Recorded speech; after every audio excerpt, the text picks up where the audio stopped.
known where my political views stand, and that is I'm a libertarian communist, which is normally seen as a and is oxymoronic, but it's not. I believe in individual rights and the opportunity of all people to be taken care of by the state. I don't see anything wrong with that. And he said, I agree with that. If you can achieve that, that'd be great. Now, I would say that you know every time the term communist is brought up in a capitalist society, they say that communism has failed every time it's been tried, and I get that. I'm not denying that, but it's never been tried in a world with drones and robots where nobody has to do the shitty jobs, and basically we can have everything automated and be able to perhaps live in a future where art artists and musicians and other types of positions are held in higher regard than they once were. And I look forward to a future of that eventually. And when it comes to capitalism versus communism, just straight side by side, if you play them out long enough, you're going to end up in a situation where in capitalism, one person or a small group of people control all of the wealth. It happens every single time, 100% of the time. In communism, you're going to have the same thing, except one of the bases for communism is that there is a safety net for those people who are not at the top. And capitalism lacks that safety net. And that's why I am an advocate for communism over capitalism, with all things being equal. Yeah. Okay, so I have a question. So if you could snap your fingers right now, like, or let's say a better hypothetical is suddenly tomorrow you became all-powerful dictator of the United States, would you enact communist policies? And do you think that would, despite the fact that we don't yet have that kind of automation um, with like AI and robots and stuff like We're that, close enough. where Oh, essentially nobody has to work, right? okay, so can And people don't need to work for the economy to function. So, like, what policies would you enact if you were could a I powerful dictator? could I be promoted to UN Secretary General so we could just say this for the globe, or does it have to stay in the United States? Uh, yeah, you can do it for the globe too. That's Okay, fine. excellent.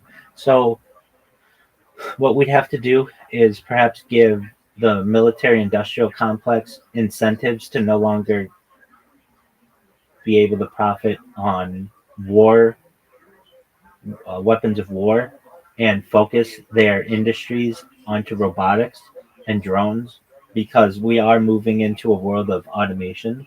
And I would advocate for agricultural drones and the things that I talked about, things like saltwater greenhouses and floating greenhouses and hydroponics and vertical farming and cloud seeding.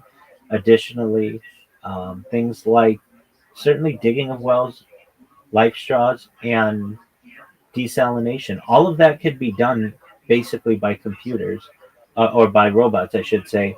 I would consider it a goal immediately of the entire of my administration as UN Secretary General to house every single person on Earth using 3D printed housing. I don't know if you've seen 3D printed housing, but essentially it can be you can create a house in a day, and it's a really nice house as well. And if we needed a temporary structure for the people, we could use essentially container homes. I would make it I'd be certainly an advocate of the removal of borders and the idea of a global citizen, and that no one person is any better than any other person. I would say that people have some rights. They have a right to food, clean water. They have a right to food. They have a right to education, healthcare, and for those organizations that currently exist, like the pharmaceutical companies and um, the um, the perhaps like higher education, we could give them incentives to be able to transition into this type of society without necessarily having to go out of business immediately. So how could we do that? Well, let's just say uh, currently the United States gross domestic product something like $4 trillion, just give or take. Well, if we don't need weapons of war, that's $1 trillion of that. The interest on the debt, since we're in a communist system, there is no debt. Um, there's a debt holiday, so that would be another $1 trillion. We could just take half of the gross domestic product of the United States and give it to the United Nations to be able to provide for the benefit of the people of the United States. So it's not like we're having to give everything away, but we would also help to supplement the other people of the world. Additionally, healthcare is like a third of that as well with education, and we would be able to um, provide for those types of situations as well. So then $1 trillion, what's left for that? That's for infrastructure. That's certainly to help us bridge the gap between a capitalist system moving into a communist system. And if you're like, okay, well, um, let's say people reject that system. Okay, that's fine. Um, we could at least enact some minor changes. The tariff system is under a the tariff system, the way it's been rolled out, at least in the United States, is not what was advocated. There was supposed to be a removal of the income tax in exchange for tariffs. That didn't happen. We just got tariffs and income tax, and so that was essentially a blatant lie on behalf of the Trump administration. But what I do think we could do is put a tax on any stock exchange transaction, especially these micro transactions that occur within like really quick amount of time. And with the amount that we would generate just on the tax on micro transactions, you could potentially be able to educate every person in the United States. So it depends on how we want to do it. Now, what about a country like China? Well, they're doing pretty well under a communist system currently. So we might be able to enact that to the general public to some extent. What about India? They're not doing that well, but they're improving. And so we would just enact some of the changes that we have within the Chinese system into the Indian system. Now, at least in China, you don't have things like freedom of speech as much as some people would like. And I'd like to increase the opportunity for people to be able to have these discussions and education and perhaps freedom of the press and freedom to um, freedom to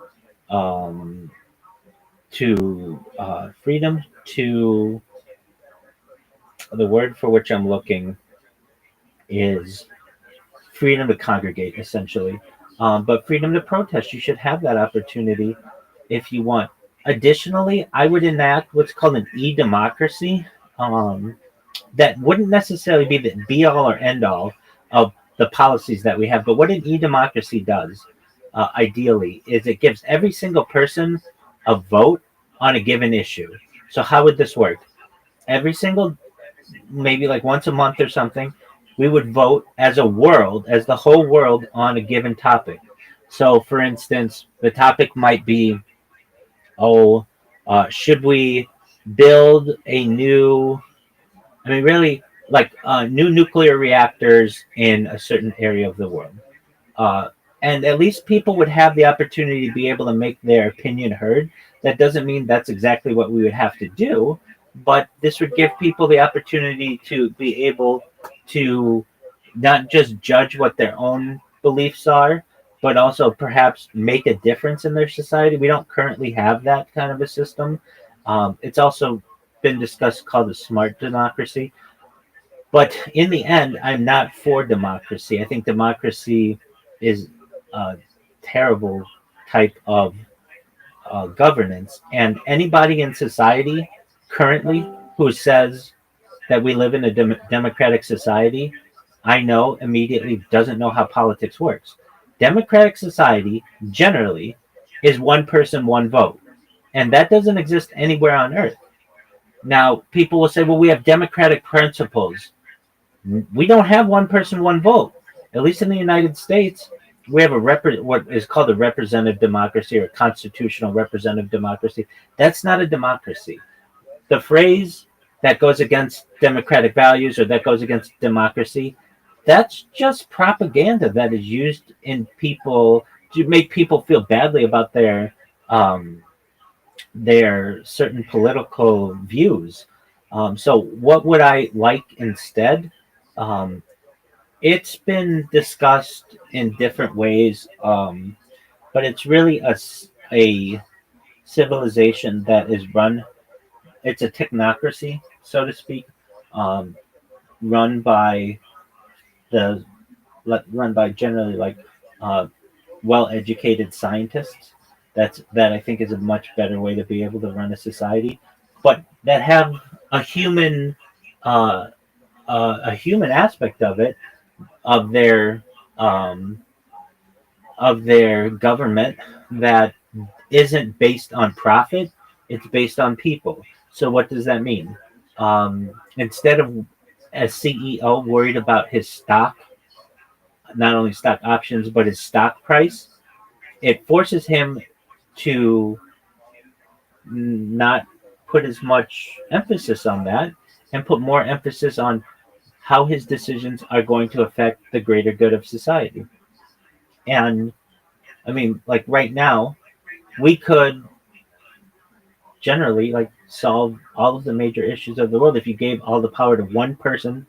Um, Plato within the Republic calls this the philosopher king, that basically all people desire to live under a king who is very wise and very very humanistic and cares about the people. That's the ideal type of society. What ends up happening, though, unfortunately, is if you do get a king like that, what happens when they die? And so these types of governments only last for a few years. But with the advent of life extension technology and mind uploading technology, perhaps this might be an opportunity of people in the future. So this is the idea of a benevolent king. So we would have our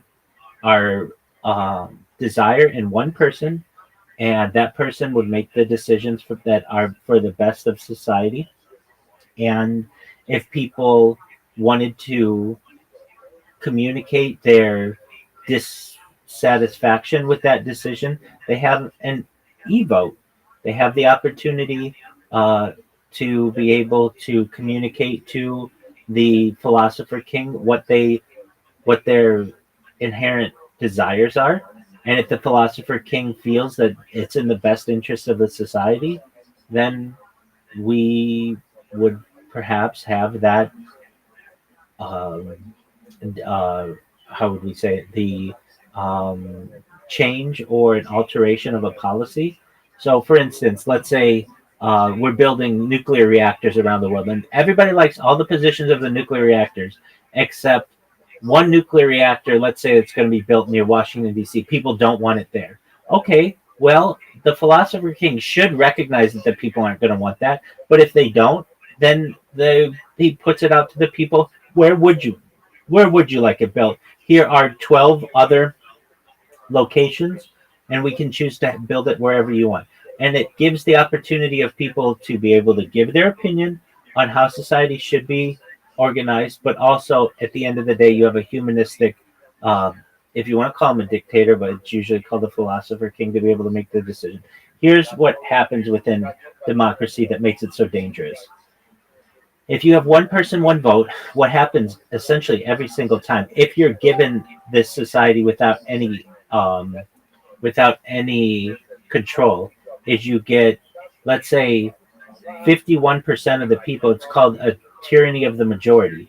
51% of the people control 49% of the people, and very easily 51% of the people could say to kill the 49% of the people, and then all of a sudden 49% of the population is gone. And then you have, of that remaining 100%, you could have another 51% of that population choose to kill off the other 49% and continue that until there's just a small segment of society remaining. That's what democracy gives you. Does it, does that make sense, Grant? Yeah, I mean, there's a lot to unpack there. There absolutely is. I agree with a decent amount of what you said. Okay. Obviously, I'm not for a pure democracy. I guess my first question would be, so like you at the beginning you talked about how if you were the head secretary of the UN or whatever, UN Secretary General, go ahead.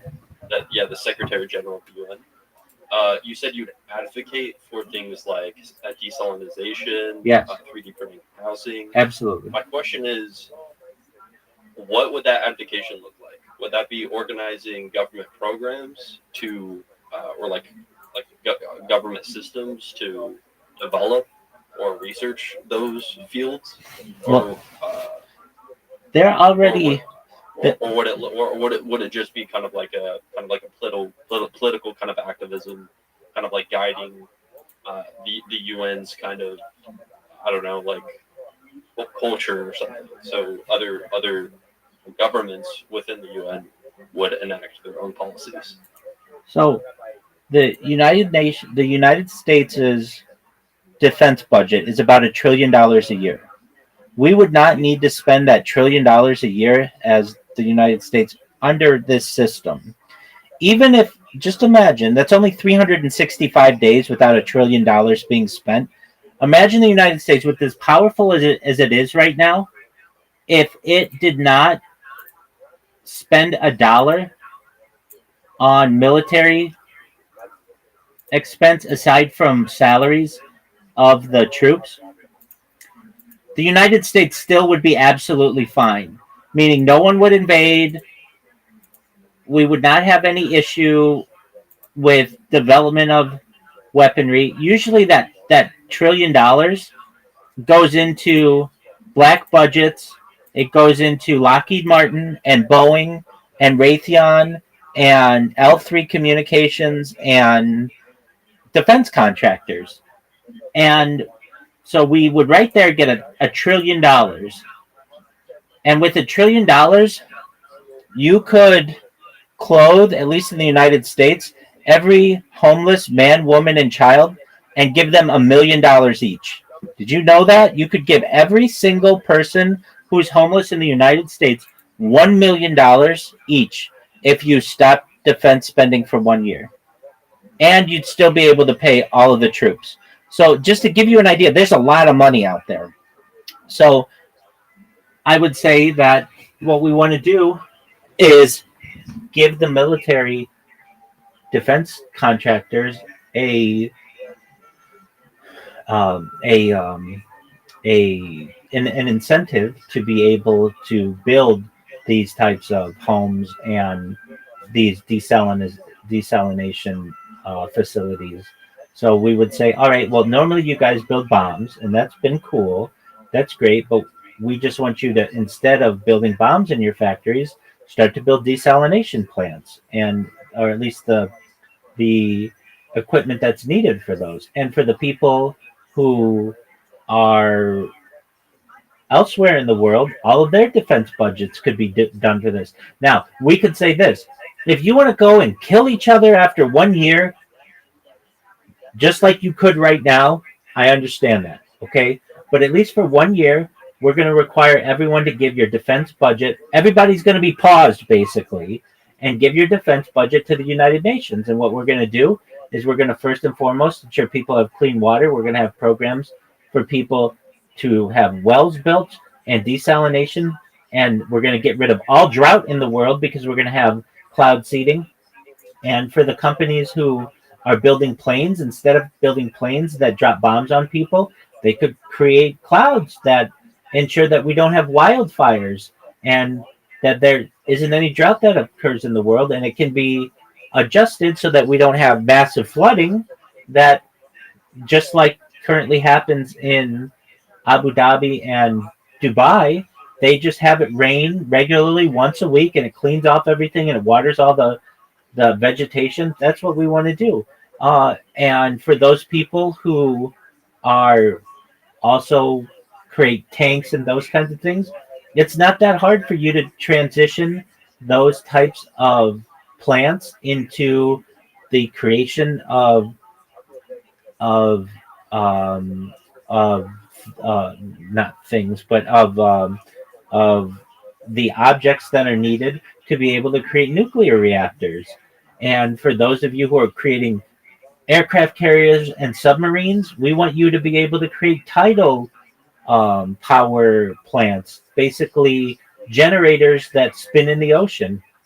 And we'll incentivize that for you. Remember that $1 trillion we talked about that we're not going to use on bombs and stuff? We'll give you that $1 trillion. You just have to change your incentivization. So instead of creating weapons of war, you're going to create power plants, and instead of creating planes that drop bombs on people, they'll create clouds for people. And instead of having uh, submarines, you'll create floating greenhouses for people. And what else are we going to do with that money? We don't need to give every homeless person in the United States we don't need to give them all $1 million.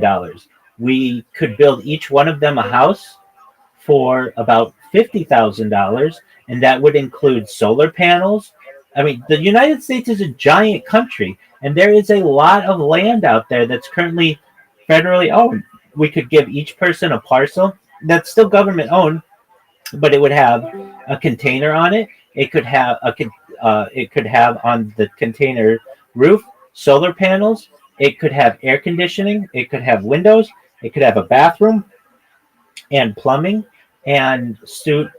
If you have a bigger family, there could be versions of it that have extra bedrooms, but for people who are single or couples, it would just have one bedroom and a kitchen. And if you wanted to have a pet there, you absolutely could. And we could make it so that you have grass, because we could, if you wanted, but grass isn't usually that efficient. But we could have artificial grass, and you could have your own little piece of America if you want, for as long as you live. And if you die, then it goes to somebody else. That's essentially a communist system, or socialist moving into communism. And that's what I want people to be able to have. Now, that's just for the United States. Let's say for a country like, let's say for the continent of Africa. How do we help people in Africa?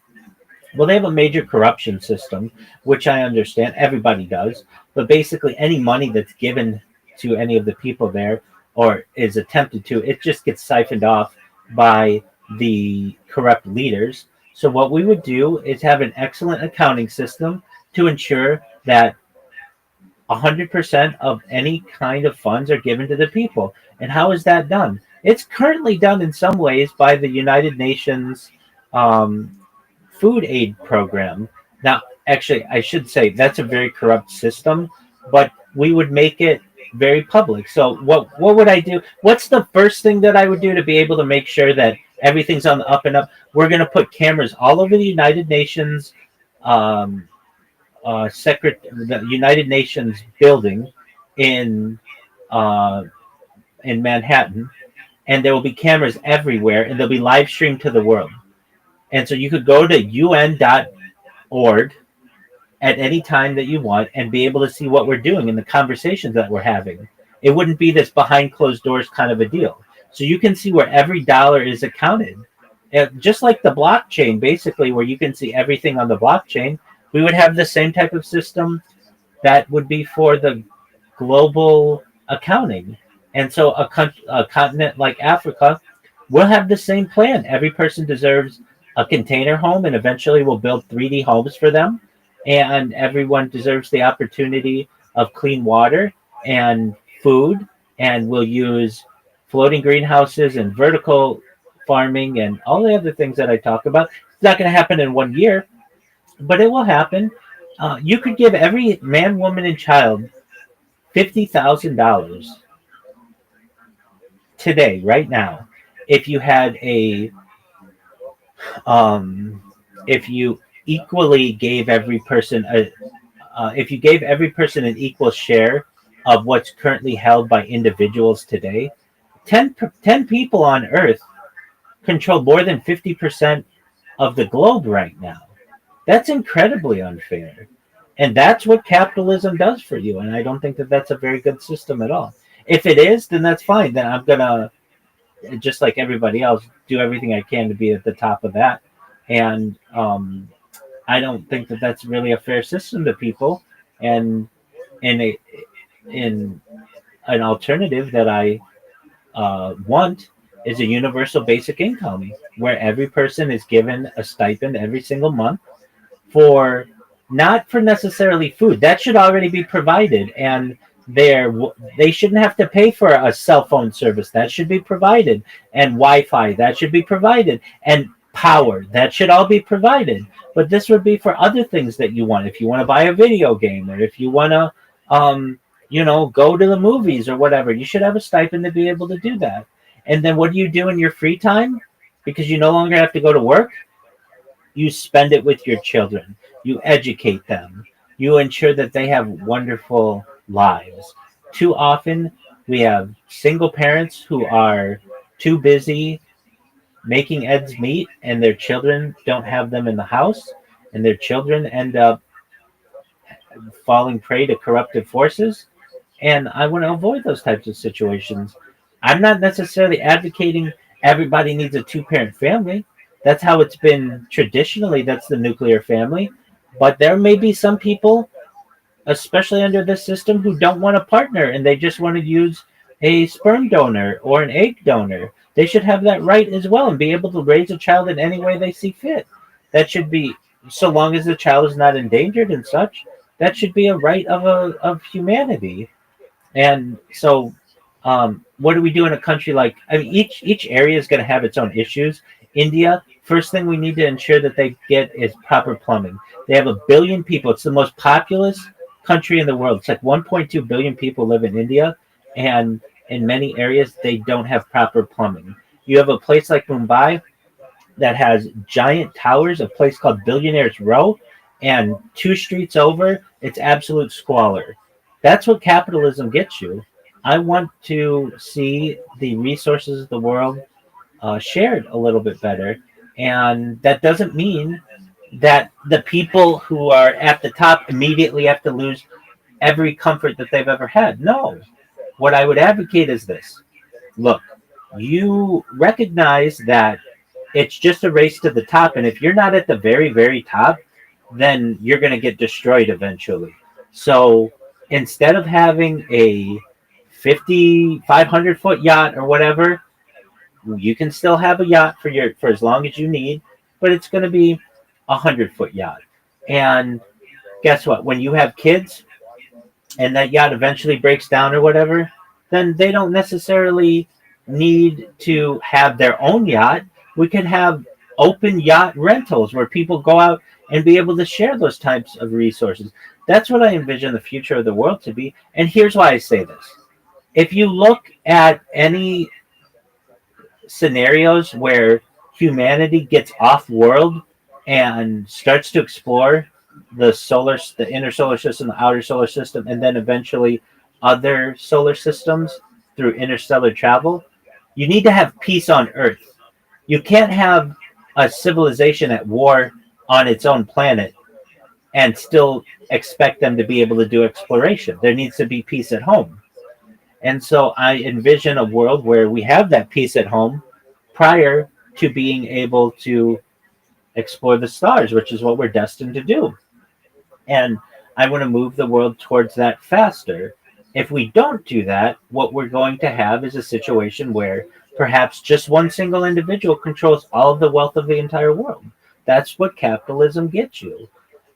I recognize that there is no perfect system. I've talked about the philosopher King.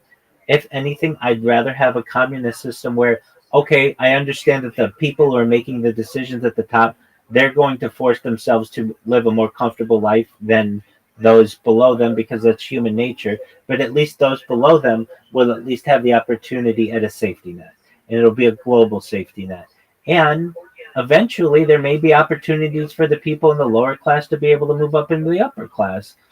And ideally, one day, you would have a situation where there's as complete homogeny in the society as possible, where there is no color.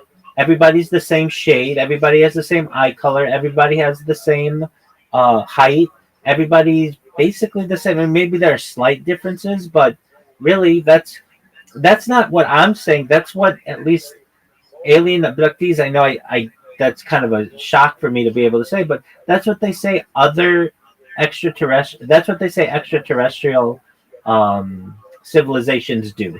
They war for years, and then they eventually begin this world of homogeny. And that's why whenever you hear about aliens, generally they're all homogeneous. They all look the same.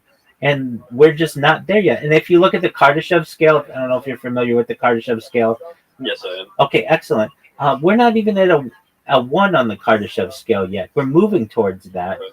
And that might happen within the next 1,000 years or so.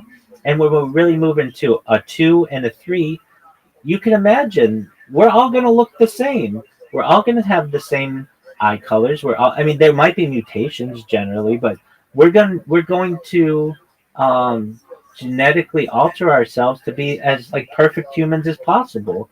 That's just the way that humanity's moving. So I know I've covered a lot of topics, and whether this works perfectly or not, it's got to be a better system than we currently have, where any one country can go invade another country, and there aren't a lot of repercussions for it.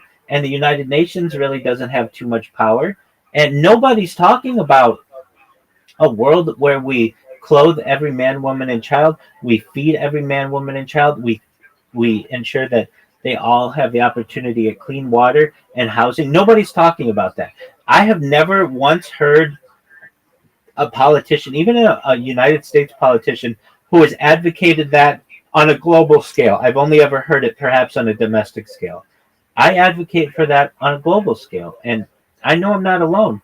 I know I can find any single person on Earth, sit them down, and say to them, there is no right of any one single individual to have anything more than another single individual based on just where you were born. And if we sit and talk, and they're rational, they're going to agree with me.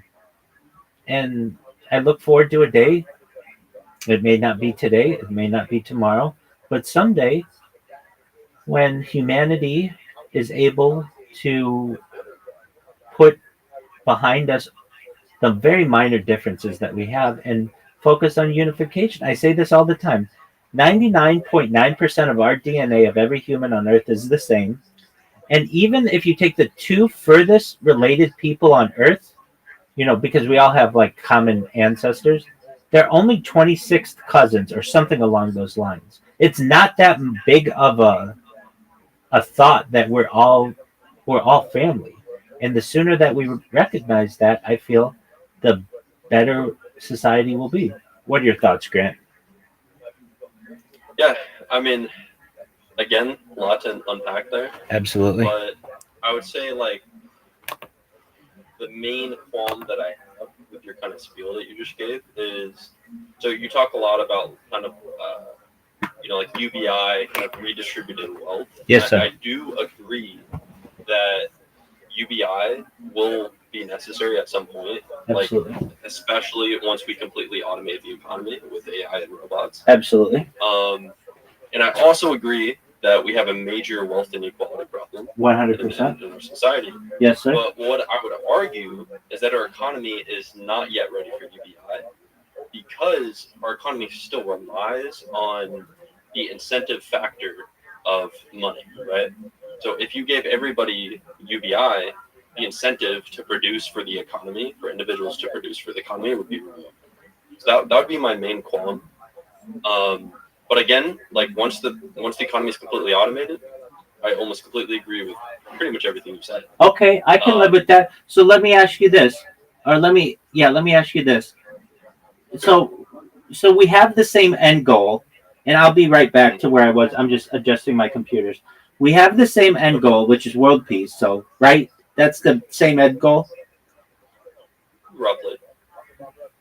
Okay, well, it can't be roughly. Eventually, do you want world peace? Yes or no? Yeah. Okay. But I mean, what I think the world might look like in that world peace might be different from them. Right? Okay, I can live with that. But what I mean to say is there's no war on Earth. That's what I mean by world peace. Does that make sense? Yeah, that's an ideal. Yeah. Okay, so we've got the same end goal, and it's just how are we going to get about getting there? Okay, so for the idea that how are you going to keep people motivated in society? All right, well, one way you could do it is to say you pick a number. I let you pick a number, but how would I really do this? I would get all the billionaires in a room. There are like 6,000 of them, and which could be done. And I'd say, okay, guys, at what point is it that you feel comfortable with your wealth? Now, Elon Musk is going to say, well, I have $600 billion and I need more. Be like, dog. That's not how it's going to work. Okay. Will you be comfortable with $1 billion?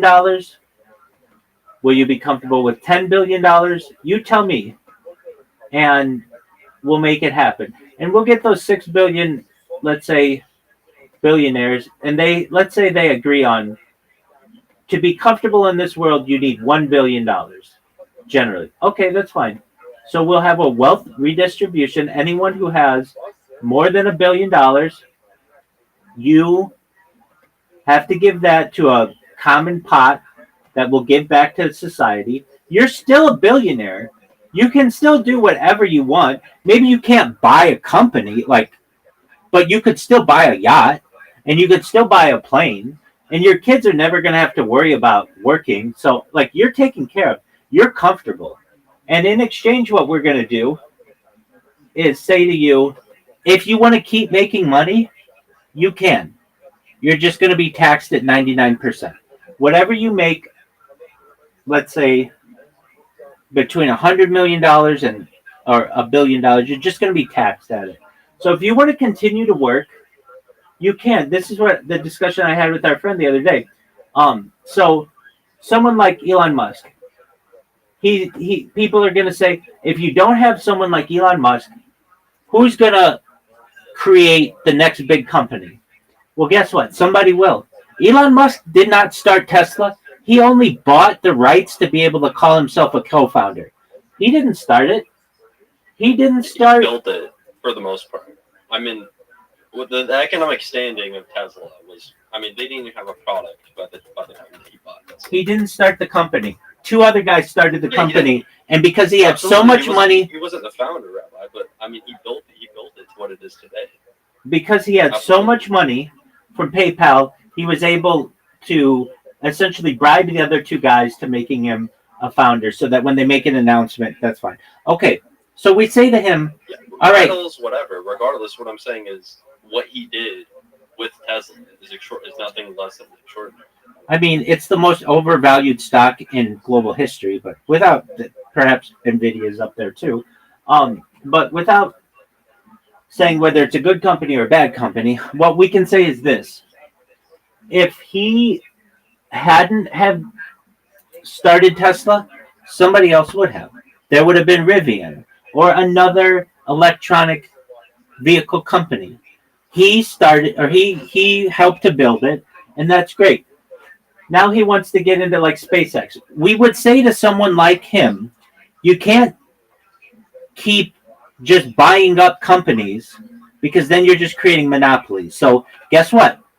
We would say you have to just focus on Tesla, and that's cool. If you want to advise a company like perhaps SpaceX, you can, but you aren't going to get the profits from it, because that essentially is a monopoly. What we will allow you to do, if you want, is to advise a small up-and-coming company where that would become SpaceX in the future. Basically, what I'm saying is that if Elon Musk didn't help to build Tesla, somebody else would have. There's nothing so great about Elon Musk that somebody else 5 or 10 years later wouldn't have figured it out the same way.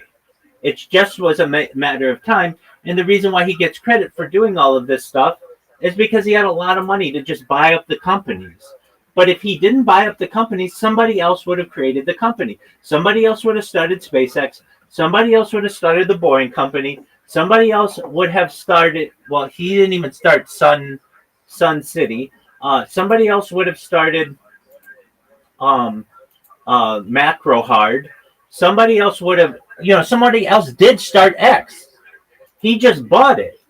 So basically, what we would say is you can't just keep buying up all these companies because the end result will end up being just one company, one mega corporation that owns everything.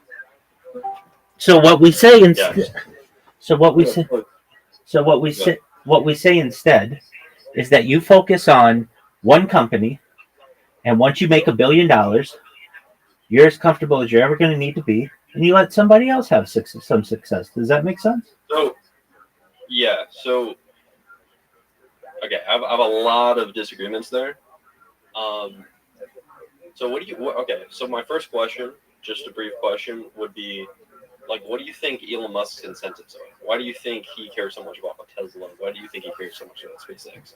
Is it just to get his pockets deeper and then die, or do you think he really cares about humanity? He cares about progressing humanity, and he views these companies as avenues for doing so. I think he cares about his own offspring, but he doesn't necessarily care about humanity.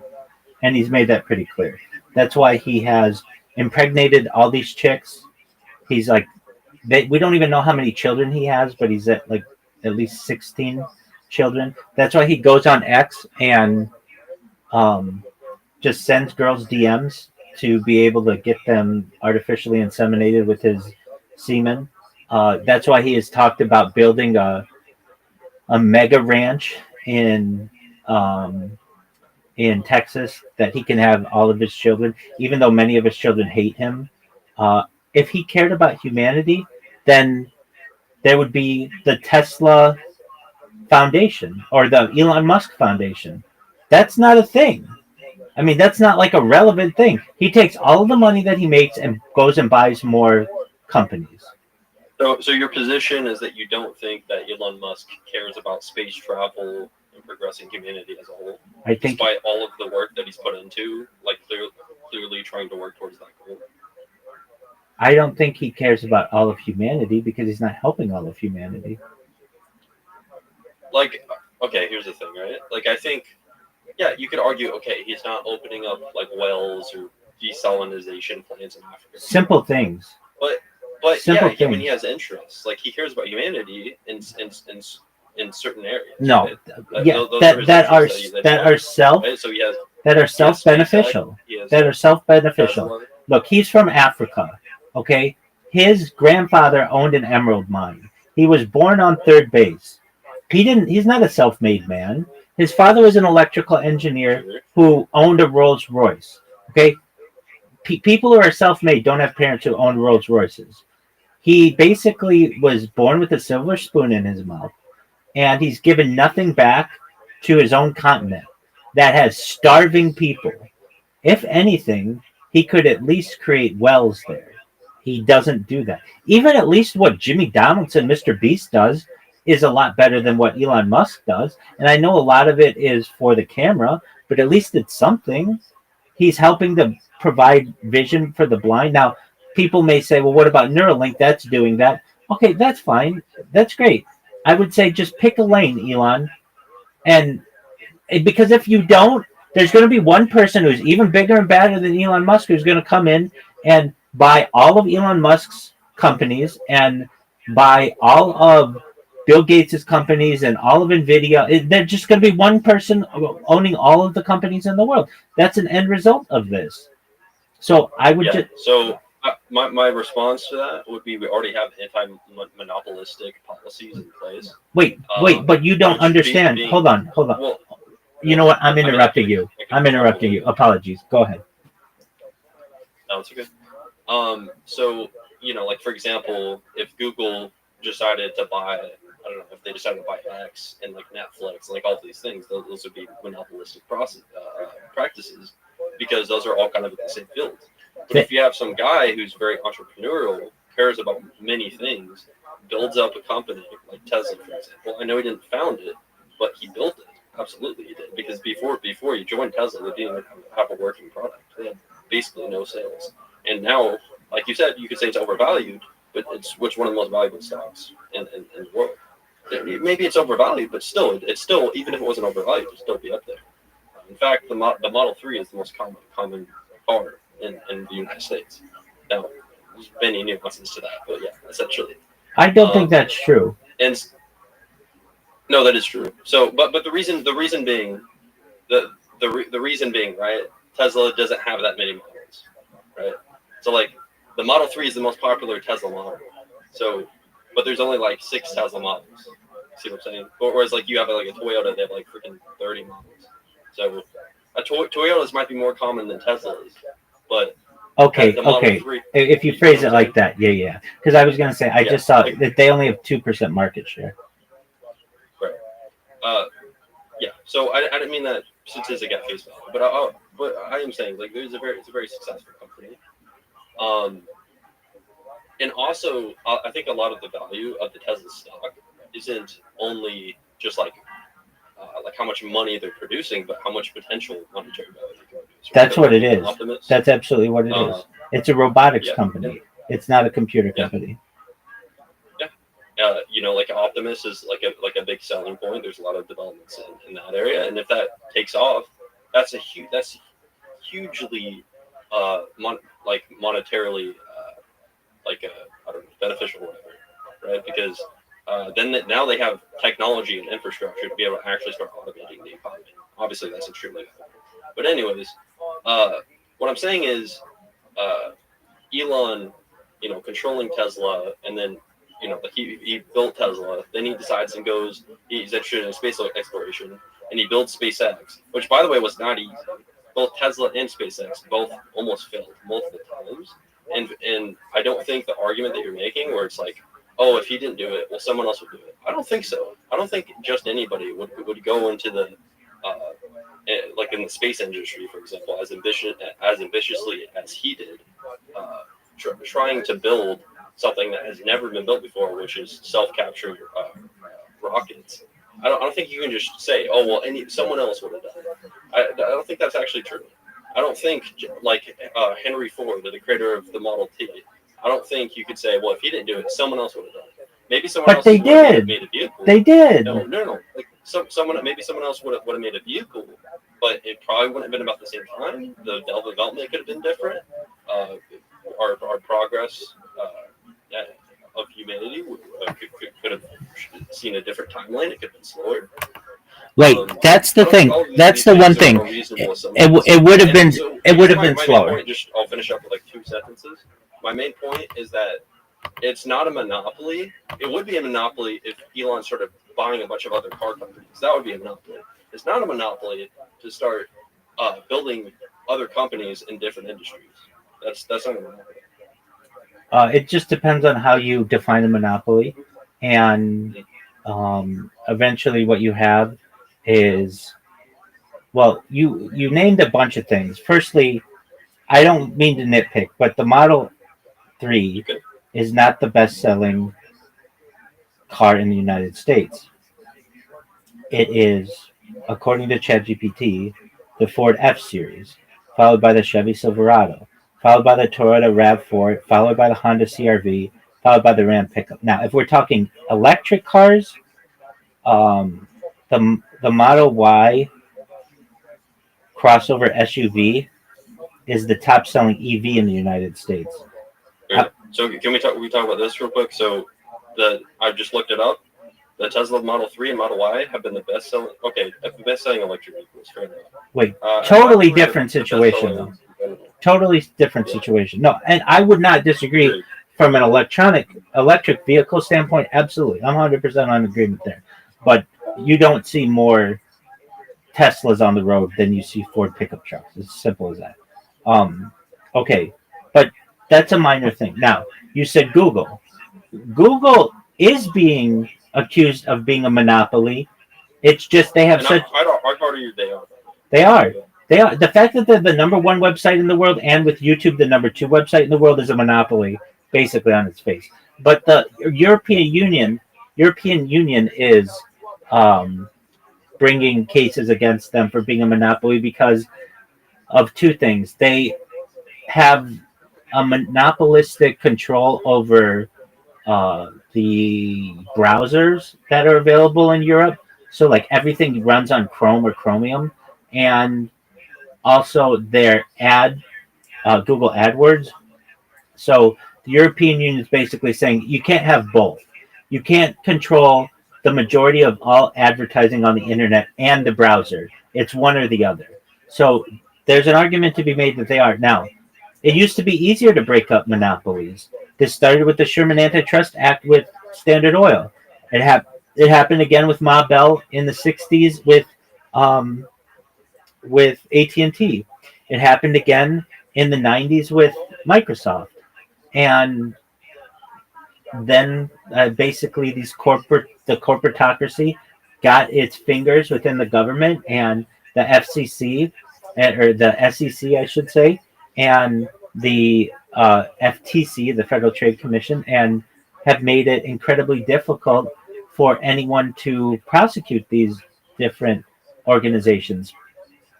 Now, what the basic monopoly law didn't take into account was venture capital, hedge funds.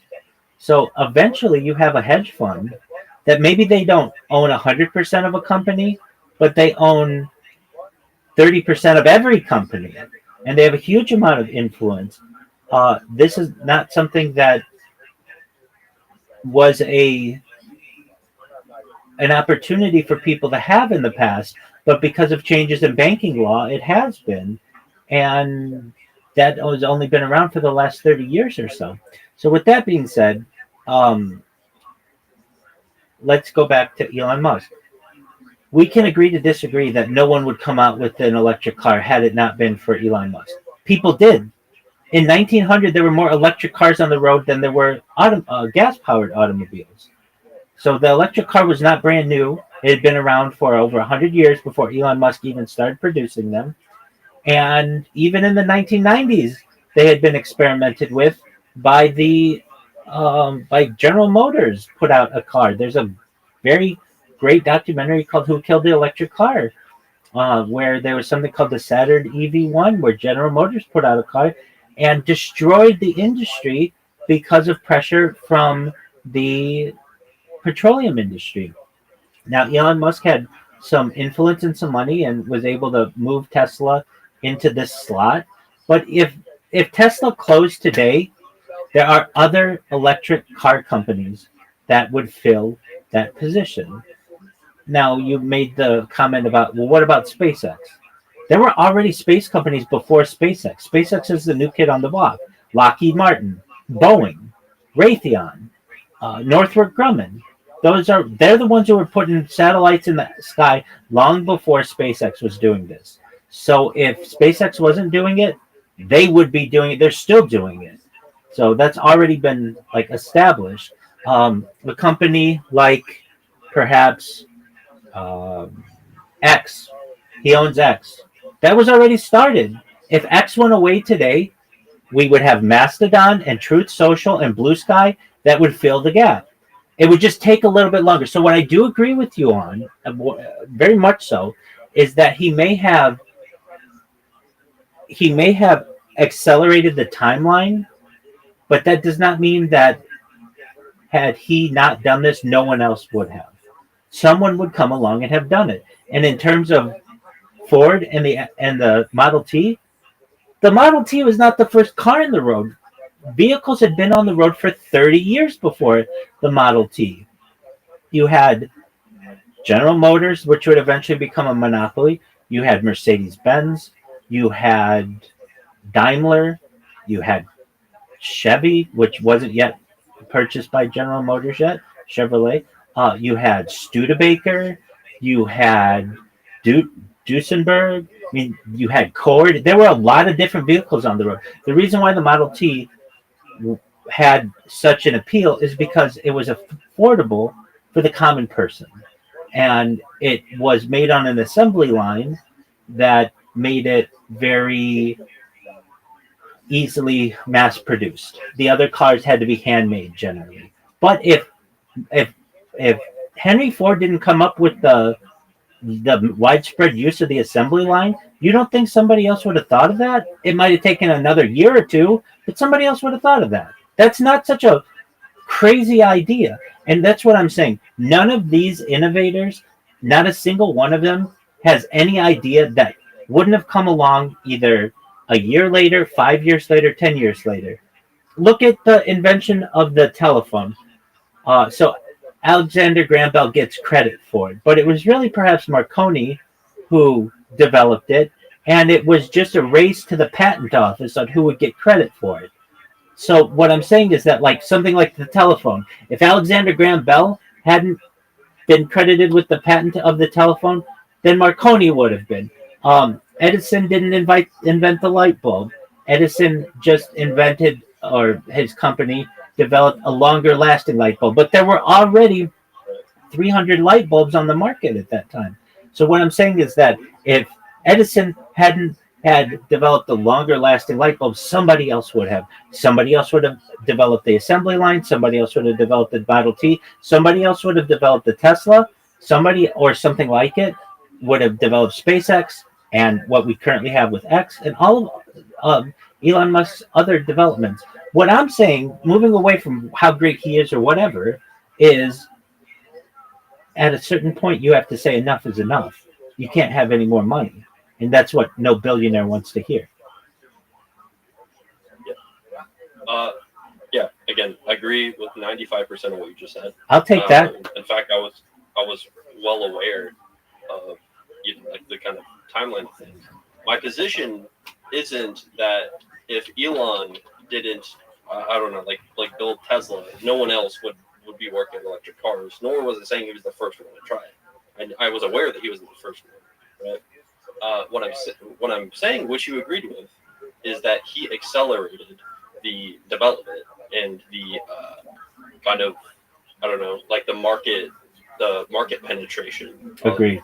Of electric vehicles. Agreed. No argument there. That's making them widely available today, and probably even more widely available for years to come. So maybe we have some disagreements on to what degree he accelerated it. But yeah, I agree with your statement that if he didn't do it, yeah, there would probably still be electric vehicles that would have had some levels of market success in the coming years.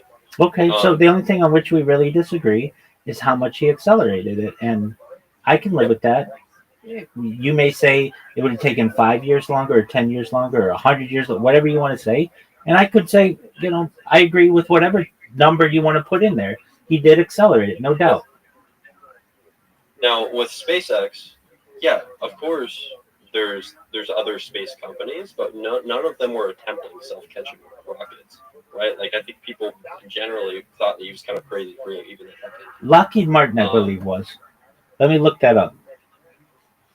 Maybe, but they weren't all in. Was Lockheed Martin developing self-catching rockets, and if so, what year did they start?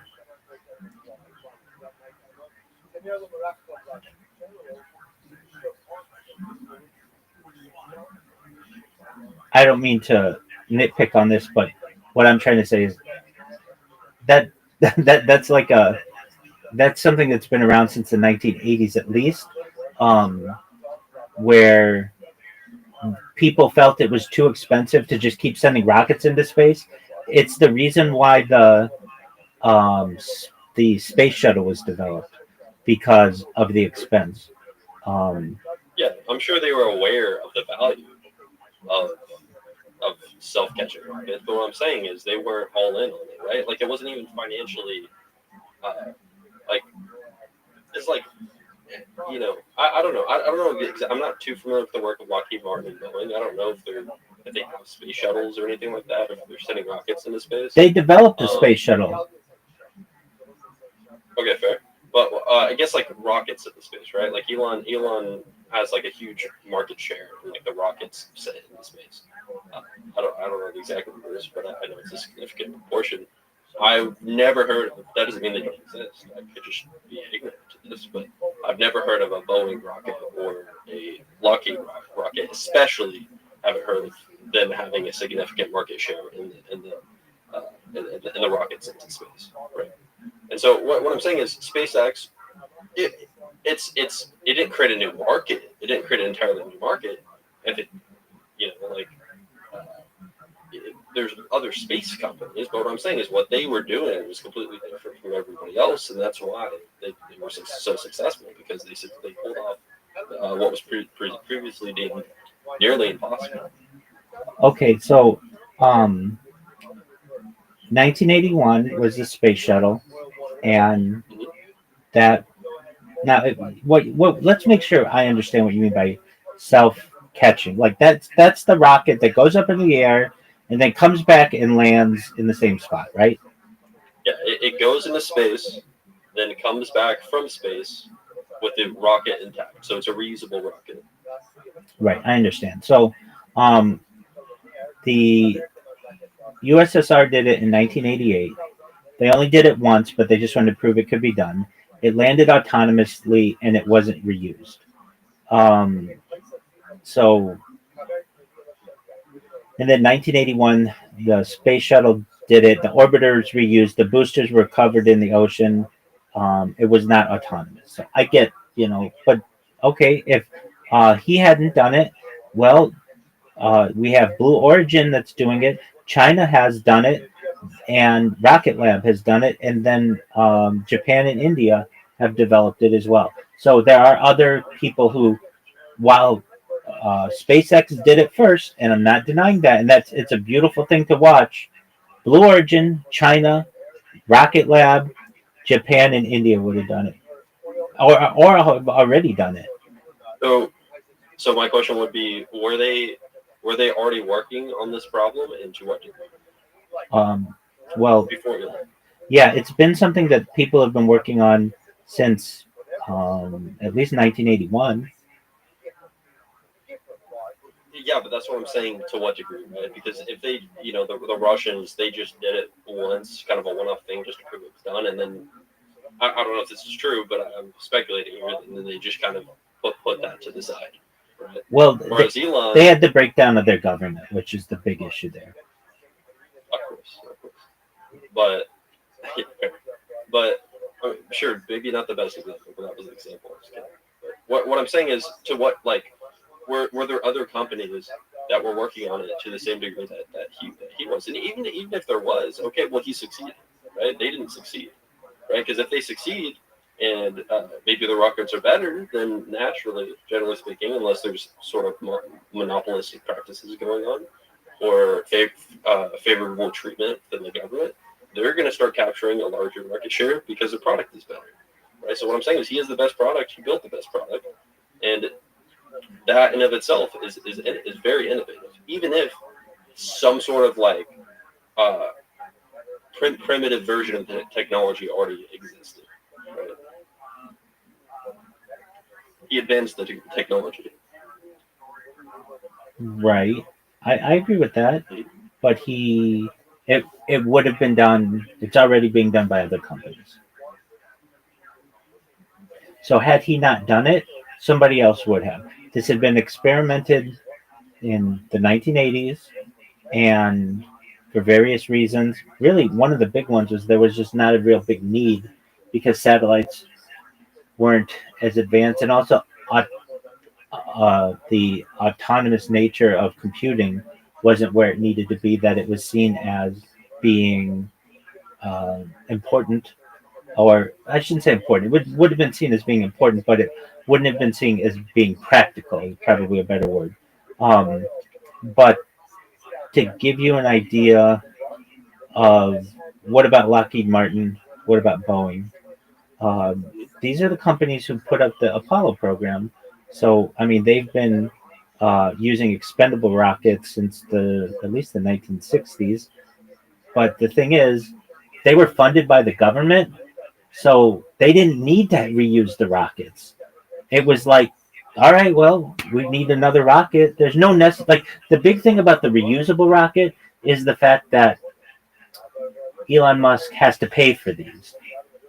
Boeing and Lockheed Martin were getting the money from the United States government, so there was no real reason to need to reuse it, if that makes sense.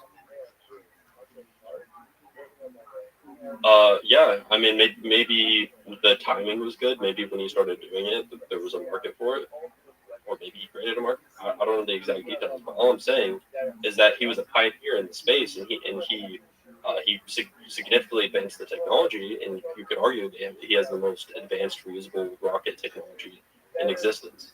So that in of itself is admirable I and should agree. be rewarded. I agree. Well, I don't know if it should be rewarded. He's how much more do you want to reward him? Okay, okay. And I knew you would have problems with that. Okay. Obviously, there's a huge wealth inequality problem, but I do think there's an issue with taxing billionaires 99%.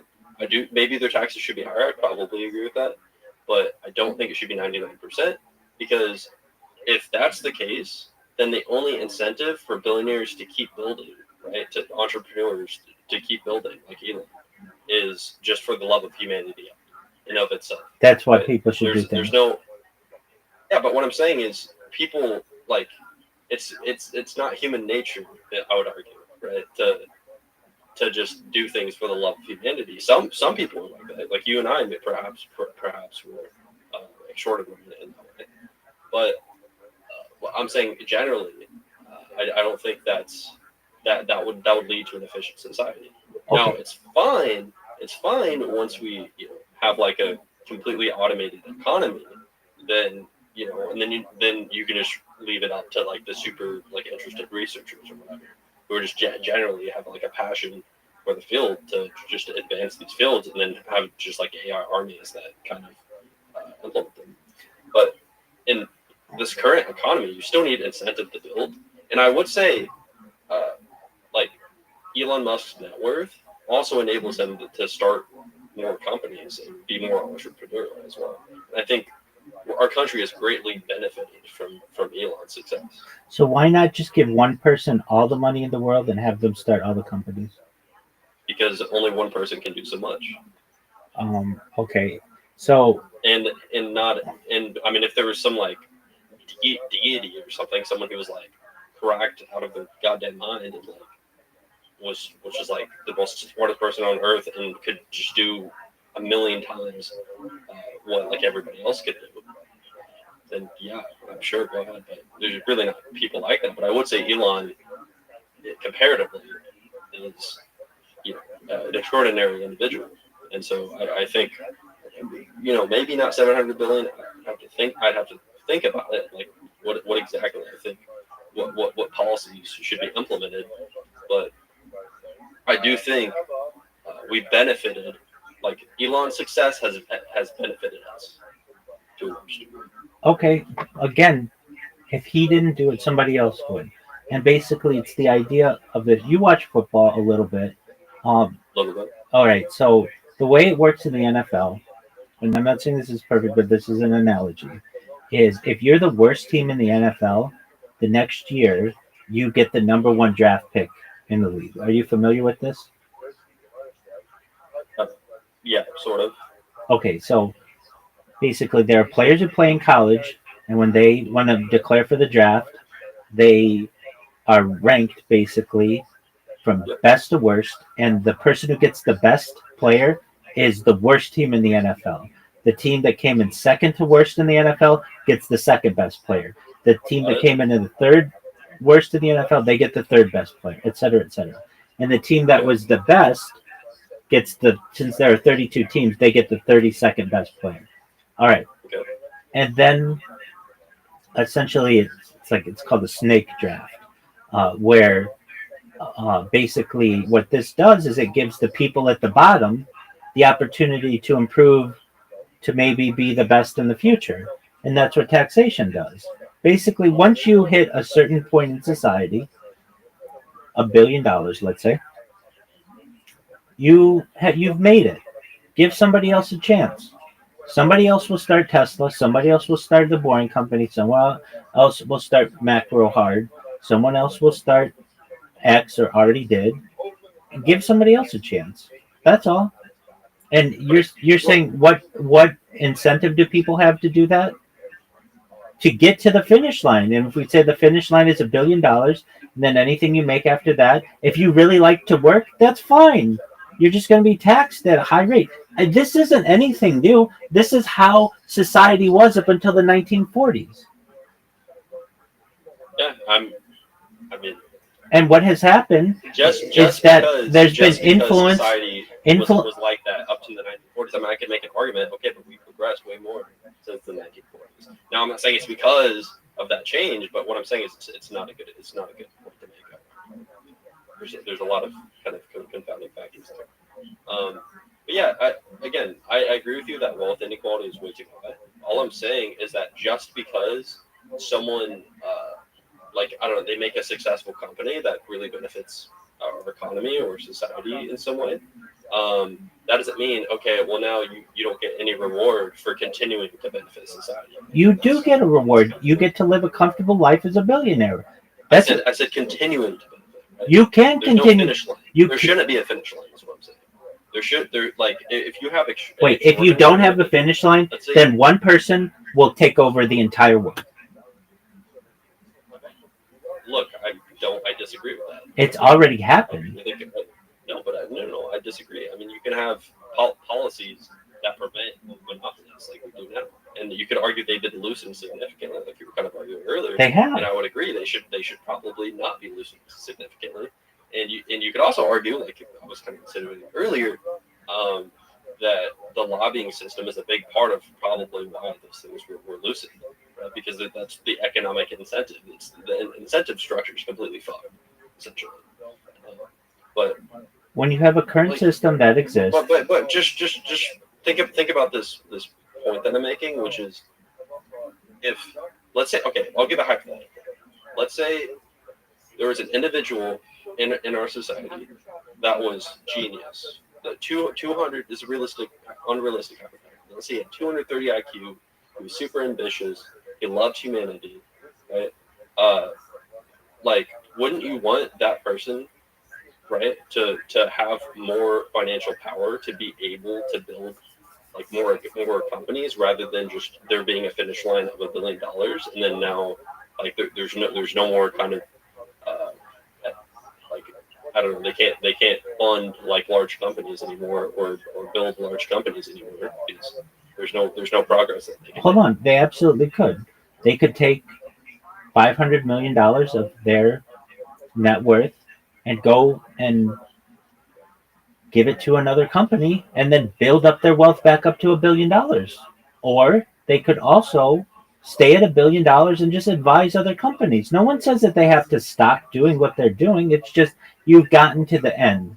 Now it's time for somebody else to be successful. Yeah, I mean, I just completely disagree with that. I think there's benefits to certain individuals having more power. Grant, then you have to understand. Then you have to understand what will happen is one person will get all of the control, and they will make it so that you don't get to reproduce. Yeah, so what you're doing right now is a slippery slope fallacy. That's essentially what you just presented. That's what it is. You're saying just because there's going to be some inequality, therefore eventually it's going to devolve into one person having a little bit of the money. I think that's kind of a ridiculous presumption. That's absolutely not ridiculous. That's what simulations. That's what if you run the simulation of humanity 1,000 different times, 1,000 times it is a small minority that controls the wealth, and the majority of people end up starving. That's how it works in simulations. That's not my opinion. And you can call the slippery slope fallacy. I recognize that that's what it may seem to you. That's human nature, that a small group of people controls the opportunities of the whole. And you're not in that group. And I'm saying that if you want to have at least some equality on Earth, you cannot have a perfectly capitalistic system, because you will have one person or perhaps a very small amount of people who control everything. So everything that you just said, I 100% agree with, actually, because you actually just shifted your position. Earlier position was, if like what I was saying was enacted, then eventually it would devolve into one person having literally all the money. Now your position is shifted to, okay, it would devolve into a small group of people having a disproportionate amount of money. Of Yeah. course, I agree with that. So I think, in fact, to a large degree, that's already what we're seeing. that is true. I completely agree. Let's talk about that.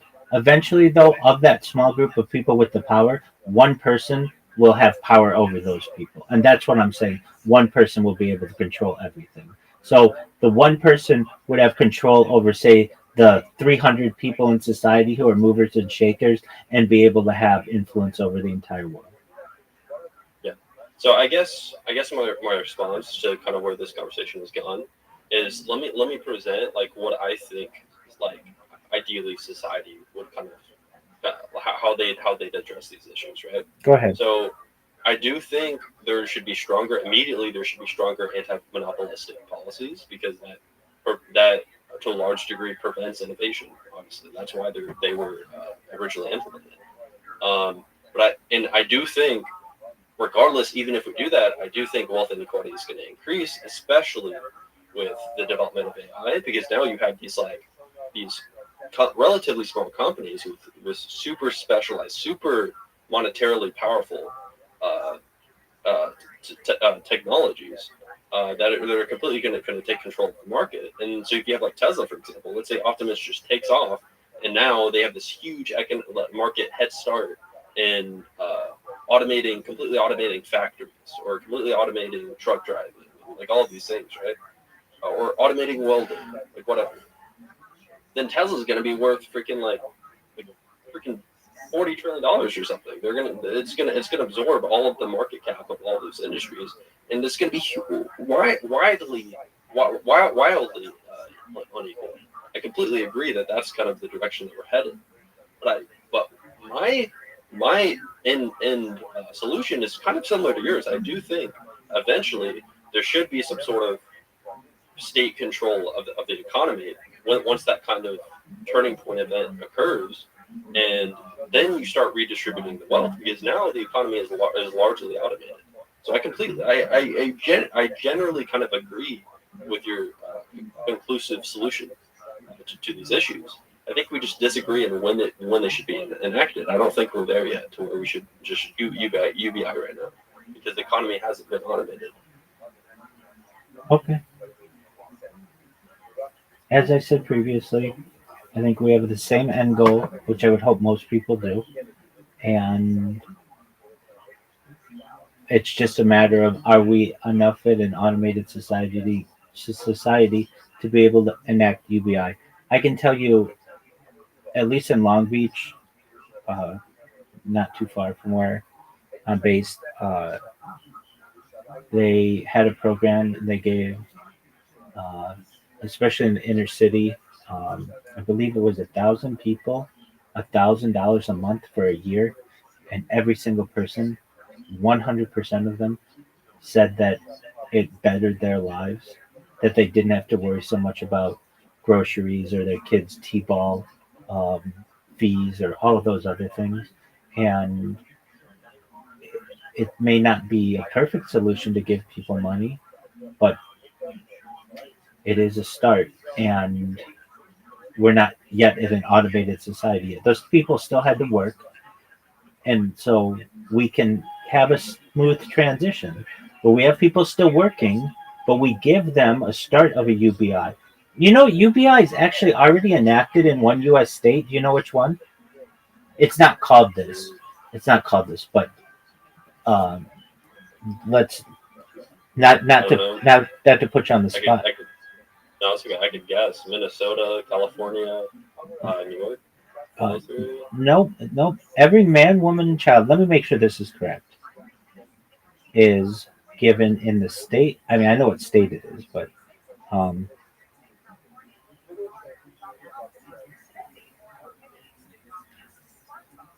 it it's not talked about a lot because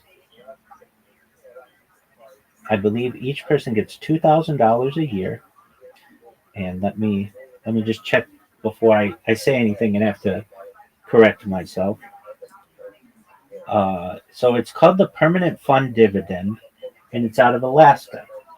It's the closest real world example of a universal basic income funded by oil and gas. Where the money comes from? It comes from I see. I've heard oil revenue. So Alaska taxes oil and gas extraction. By law, at least 25% of certain oil revenues must go to the Alaska Permanent Fund. This was created in 1976 by a constitutional amendment. The principal is never spent. It's invested globally: stocks, bonds, real estate, private equity. So um, this is already done. So every Alaska resident who lives in Alaska for a qualifying year, almost everyone qualifies. Adults, children, parents receive it for their kids. There's no work requirement, no income tax, no spending requirements, and it's $1 to $2,500 a year. So this is, and so like a family of four in Alaska makes up to like $10,000 a year, given to them by the government. It's once per year, direct deposit or check. So this is already being done. So for it to seem like we're too far away from doing that, it's already been done, and it's been done for over 40 years, almost 50 years in one U.S. state. Now, I know what you're going to say. No one lives in Alaska. I get that. I get that. But if it can be done in Alaska successfully, in 2 days they'll celebrate 50 years of it successfully being performed. That doesn't mean that it can't be explored in the other 49 states. We're going to leave it at that. I got to get some sleep. Grant, I have loved to have this conversation with you. Come back more often and we can have them more, okay? And tell your friend, Yes, sir. tell your friend I want to hear everything that he has to learn, that he's learned about these 28 women who have accused the, and I want to say this, I don't want to live in a country that where anybody's accused of sexual assault. I want the best people in society, but 28, to quote Cat Williams, if people have been saying that you've been smoking crack for 20 years, and then multiple people say you've been smoking crack for 20 years, you might be a crack smoker. And in the same way, if people have been accusing you not just of sexual assault, but sometimes of rape, and not just that, let's say he never did any of that stuff. You cheated on your first wife with your second wife. You cheated on your third wife with a porn star publicly. No one knows what else you've been doing, but you're a scumbag. Agreed. Beautiful, Grant. Take care, my man. All right, brother. Peace. You too, bro. Thank Have a good you. night. You too.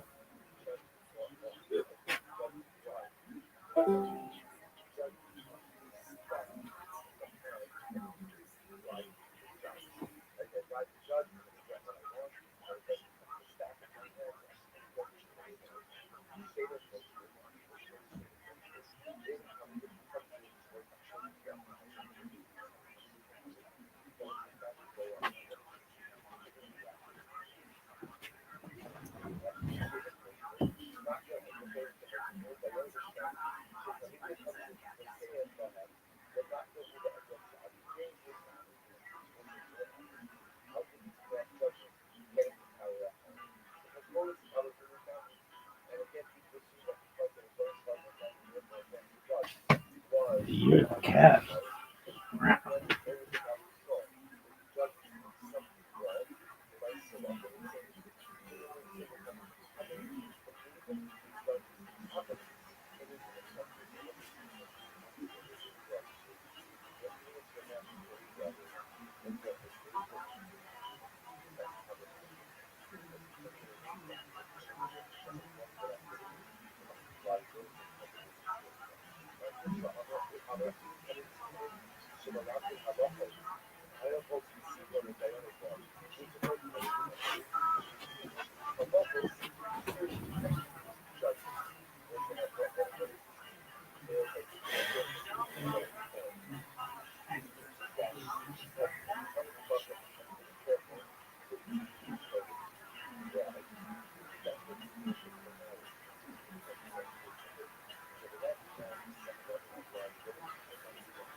With controversial big Twizzlers.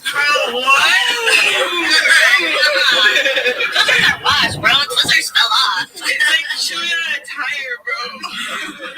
I don't know. Twizzlers are fire. Anyways, long big Twizzlers rambling story to explain what he said. So this guy, he doesn't read where he goes. So I'm gonna go ahead and say People don't, I don't remember exactly what he said, but like people don't realize that people just a lot of houses just go to school on Garden State for like whatever, not as cool, whatever. And it's getting trashed because people like Garden State. It's a mainstream movie success, and they like local bands.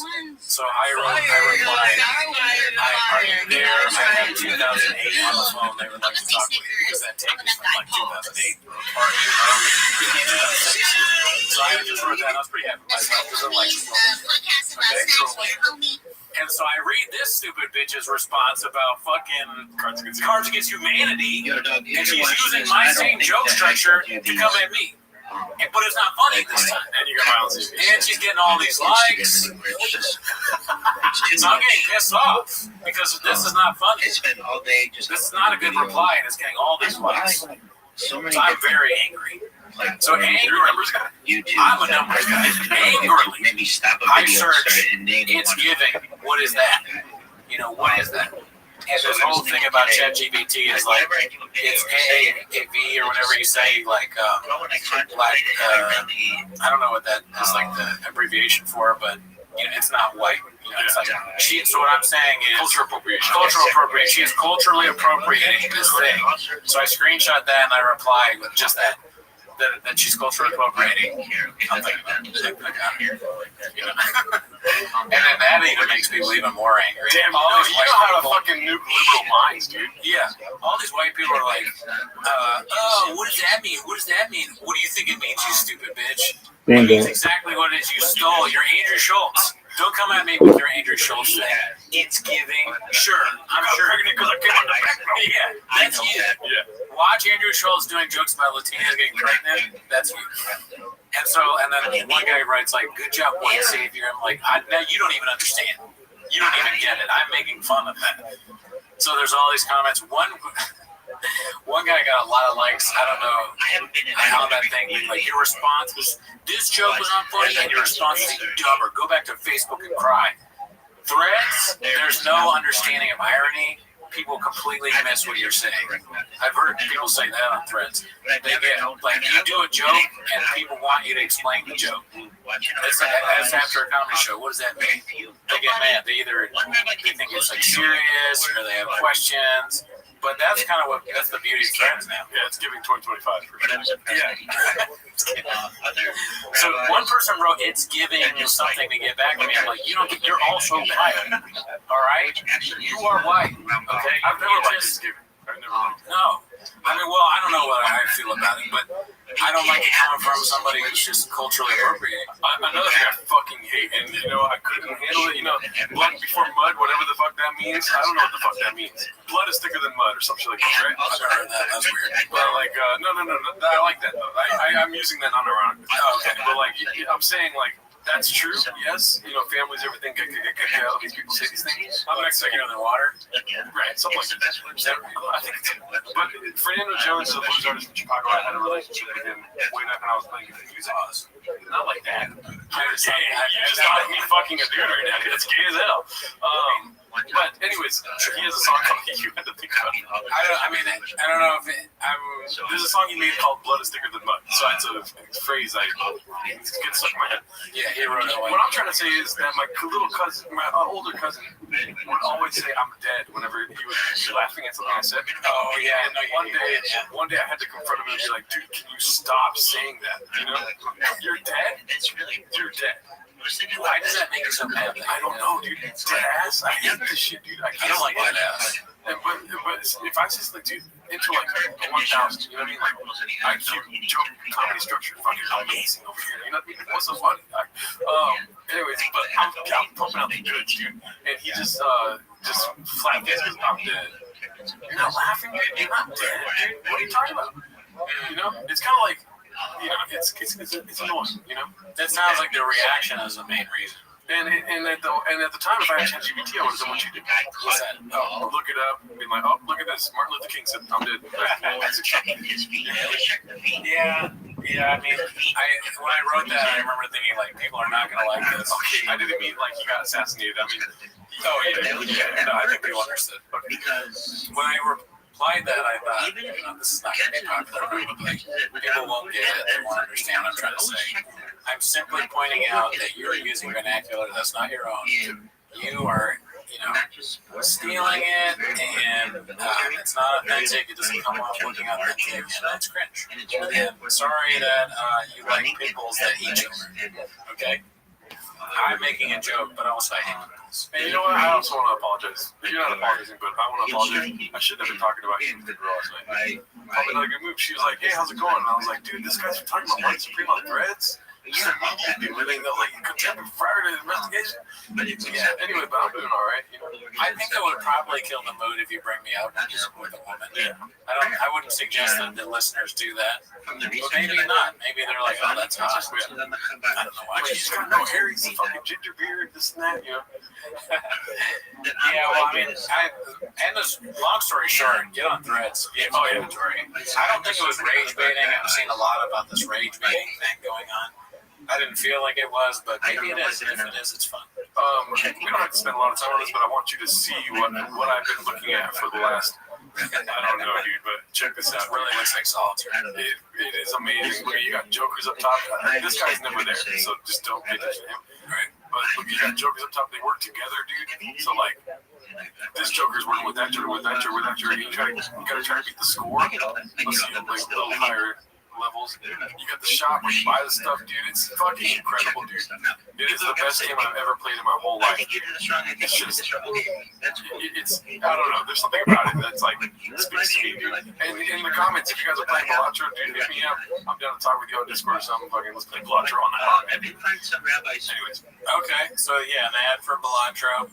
It does look like kind of a gambling solitaire or some kind. oh, there's no gambling though. It's just one-time payment for the game itself. Yeah. And the guy, like, I think it got Game of the Year. Whatever. I don't know what the fuck I'm talking about. I didn't graduate. I went to college a lot though, but they got Game of the Year. Casinos were trying to like buy the patent and use it in the casino, and he refused. He's like, this game has soul. Whatever. Oh, this guy owns it? No, actually, this is some random guy. Okay. Interesting. But yeah. Yeah, I guess that's why it kind of looks like a casino game.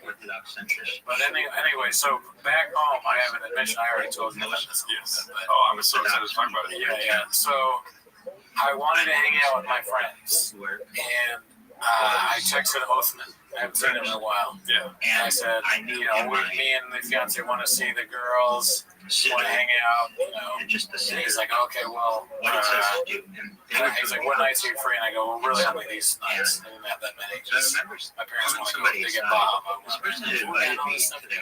Yeah, DC is different. That's my time. I always say that's my time, Dallas, when I'm talking to my mom and dad. So he's like, how about we can do the 27th, but we're going to a comedy show that night. I know it sucks. He said, I know it sucks. He's like, it's a bad bit, but do you want to go to a comedy show with us? I go, yeah, sure. I have some family down to go to the DC Improv. Ever heard of it? And so she's like, yeah, of course. So we're like, yeah, let's go. And we also wrangled in blue shirts too. So, I mean, hopefully not. He drove us there. So often he goes, but one thing though, like the comedy show is Martin to me. And I go, oh man, because I'll say I think at least I was under the impression that Martin to me is. You don't have to say anything, but I'm just from what I've seen, I was like, really, Martin Amini? That's what we gotta go see. And his girl, his wife, is a fan of Martin Amini. She is half Bolivian and half Iranian, which Martin Amini is also. She's seen him online. She loves this guy. So she sent me a text. Oh, what's your beef with Martin? Kind of. Like, oh, look, that's okay. Yes, I'll go to the show. I'm sure he's great. His cousin's way funny. I thought they were his brother. I don't even know. But Max is so much better. Really? So, and Martin Amini, that's the last thing I want to do. Really. I do not want to. Yeah, I'd rather see Max for sure. I'd rather see a lot of comedians. Even though I don't really know him that well, and he's fine. So I'm like, all right, yeah, sure, whatever. It'll be funny. At least it'll be something for the show. Yeah, if it was Max, it would be hilarious. Yeah. Because one of the things Martin Amini does is the thing that you hate. Oh, dude, let's start a dating show. Yeah, it's the dating show thing. Well, Max doesn't do that. Max is no dating shows. Yeah, okay. No, he's actually a really good stand-up. Have you seen? Have you been there live for the dating shows? No, never. So you've never seen? Never been in person? No. All right. So let me tell you how the show. I was running in the circles before they started doing that. Oh, okay. Fair enough. So here's how the show went. We buy tickets to the DC Improv.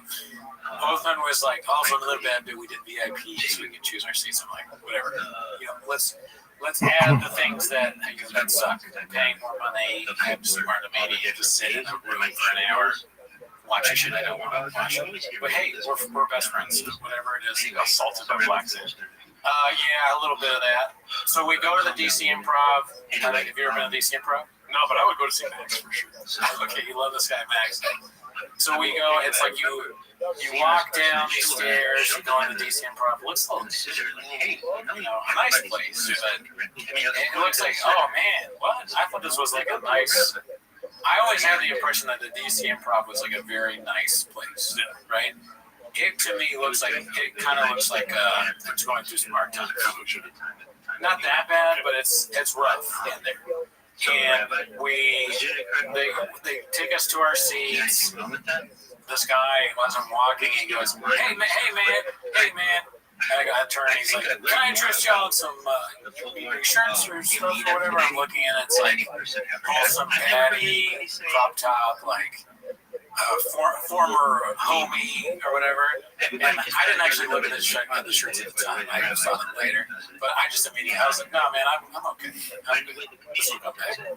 So we go to our seats and we're sitting. We get some food. The food's great. It's different. DC Improv, I really enjoy the food. Have you seen We should do Derek it the Cox's same recent way. upload? You don't see. Oh, yeah, that's me. Yeah. Well, I'm not even in the group. No, yeah, that's just funny. I'm essentially doing that. Like, listen, we got to talk about something. I'm trying to be positive. No, my bad. I didn't mean to throw it off. No, not at all. You want to see No. how it should be Also, done. another thing I had to point out really quick. Dude, you're talking about the comedy club is You DC say stuff. that, yeah. Yeah. Say how Dude, if assassins came to my apartment all the time, you think it's gonna be nice, dude? You want to see how it's done.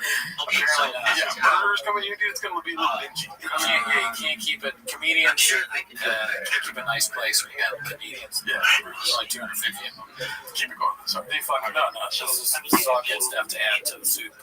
So this comedian Martin Amini soup that we're doing. Do you want to hear about Martin? Oh, dude, he's cooking. I rather have Max, whatever he's cooking. Okay. So we got the food. The show's about to start, and I'm thinking. Here's what I'm thinking. I wonder if can you guess what I'm thinking before the comedy show? I'm gonna make another Max joke, but I wish this was Max. I wish it was Max, dude. Honestly, he would never talk to the audience. He would talk at the audience. He wouldn't talk to. He wouldn't bring him on stage. Are you kidding me? No, Max Amini's a great You person. take your shirt off, and that's a Max Amini shirt. Do those exist? I don't know. It's exactly like this one, but just Max. Oh yeah, Max, and then a bunch of him with a microphone. Somebody make it. So what I was thinking was, man, please don't let there be like a feature. Please just let it be either ideally just him, Martin, or hosting it. Please God, I cannot take 3 or 4 comedians. If it's more than 3, I can't. I have to leave. And thankfully, it was just the host. And so the host comes up, and it's the guy that's you know, of course it was, right? Does it surprise you? Justo? So Justo, Yeah, because Martin, it doesn't work with anyone that he always. Just about everybody. well, he actually said that he brings Justo around. He used to bring a lot of other guys around. There's no Right. standard. Yeah. There's no I mean, standard that's way. the nature of the game. There's a It's not. standard way. Maybe not with Then it could Max. be like, I think well, Max is more that's loyal what- to the people that opens for. And again, I'm just like, So Justo It should comes be- on stage, and Justo's fine, but he does all the things that. It's been a while since I've been to a comedy show, so he's doing all the things that you notice. Like, okay, the first thing he does, Justo's on stage, and he goes, "All right, y'all might remember me from selling the T-shirts." I don't And want that's so. to be. Have you never been to a comedy show? Yeah. But you've been to the comedy show before. That is what a lot of times you'll see. Y'all might remember me from walking in your seat. You know, like the comedy store. Like it's guaranteed. So I'm not knocking him. And please don't take this as me making fun of him for that. But because I'm an embittered open micer that's seen this a million times, I'm like, all right, here we go. What else you got? Yeah, what else you got, Chin? I'm strapped in. And he goes, all right, looking at this Whole Foods ass audience. Because there's more than one race.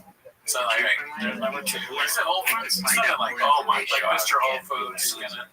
So he's doing that, and he's like, and then the third thing, which every comedian does, is, and I don't fault him because some of these are kind of guaranteed laughs. And maybe you should do them as the host. But he goes, I mean, I don't know, I don't got too much time because, you know, I got to move my car or whatever. You know, like he's parked outside DC. Now I'm parking in DC. So I go, okay. A lot of pedophiles, weirdly. I wish he'd said that. I wish he went into, instead of what he did, one of the pedophiles done. I'd be like, thank God, someone willing to do something different. That's my time, Dallas. So Oathman, like, while he's doing this, he's not bad. I want to stress this. And I'll say both of them, neither of them are bad. Both of them are serviceable comedians. And if you're a comedy fan, I wouldn't be like, they're not people where I look at a lineup and I'd be like, wow, that is going to be rough. They're nowhere near as bad as like Brian Callen or Joe Rogan or what Tom Segura. Maybe we got to add him to the list. I haven't seen him recently. But I was thinking what Jim Brewer has become. Oh, yeah. So those are like active, when you go see, or when you watch their stand-up, it's like active pain, where you're just like, I cannot, this hurts to watch. So Justo, Martin, they're fine. So, but anyways, Justo's doing his. All right, you feel free to say. Max, dude, I'm telling you. I mean, dude, honestly, you're trying to endorse two shitty comedians if you ask me. If you ask me, sorry for cussing. If you ask me who to see, say It's like Max and me, it's so goddamn funny. yeah, but So Justo's doing his bits, and they're not that great. And Othman turns to me and he like taps my knee while he's on, and he goes, "What I tell you, stand-up sucks ass." I go, "Yeah, it does. It really does. It's not very good." So But Justo does a few bits, you know. He's doing some. He does some kind of funny crowd work because the audience is a little rowdy. March crowd is a little rowdy, right? left foot back, You know what I mean? left foot back. Disrespectful people. So he's doing his bits, and I'm like, it finally stops, thank God. And he's, "Are y'all ready for Martin? You seen him on YouTube, you seen him on TikTok. He's famous all over the world now. Give it up for Martin Amini." Approaching the king. All right, so you know what the first thing? I wonder if Martin's ever done this before. The first thing he does. But it should be approaching the king. Calls no spicy. And maybe No, his girl was there though. Yeah. So first thing he does, and I don't know if this is a plan or not. Okay. Look over. But he reaches down under the stool. He pulls out a Lady, thing of Windex, and he's like, "What is this? so Who left this here? What? Oh man, they have Latinos because it's a Latino show. They're gonna." So Bro, I hate Martin Amini with all my soul and heart, dude. Has he done that before? I don't know. I watch a lot more Max than Martin for sure, though. And so nah, dude. Okay, so he did the Windex thing, and I go, "Oh god, whatever." That killed. That killed. And you know he's fine. He did an okay job.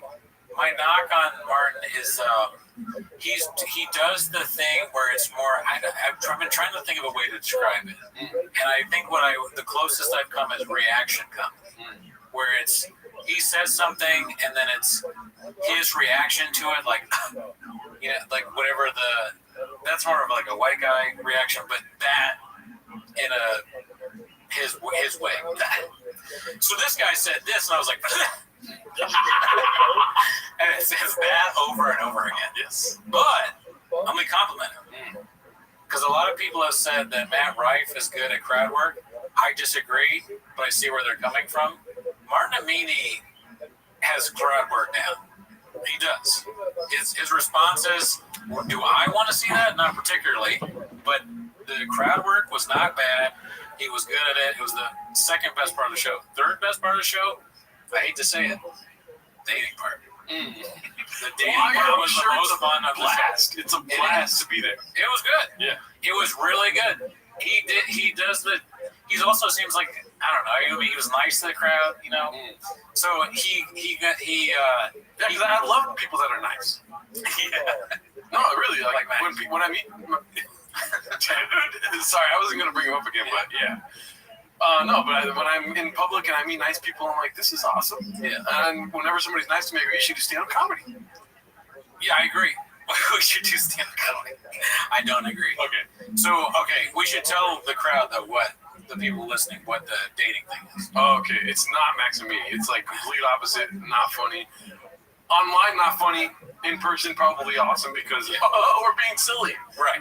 It probably doesn't transfer online. No, I've never watched online. But anyway, so what he does is at the end of his show, he's like, all right, well, let's do this looking for love. And he asks the crowd for either a man who is single or a woman who is single. And then he gets other people who are single from the crowd, and then she interviews them, and then maybe she picks the one guy. Who knows if they actually want to date. I just want to say really quick, how is Mark Maron selling more single tickets than, these dating guys? Oh, right, because you want to, Sounds like a bunch of lonely people in the audience, dude. I'm just kidding. Because most of the people there are super fans of him. Imagine a sad life like that, dude. Yeah. Dude, all you have to look forward to is a Martin Amini show. Well, they're not alone. They go with other people. Yikes. Other people that look forward to this, dude. So, dude, full-blown contempt before prior to investigating stuff like this. Yeah. Shit, fuck that.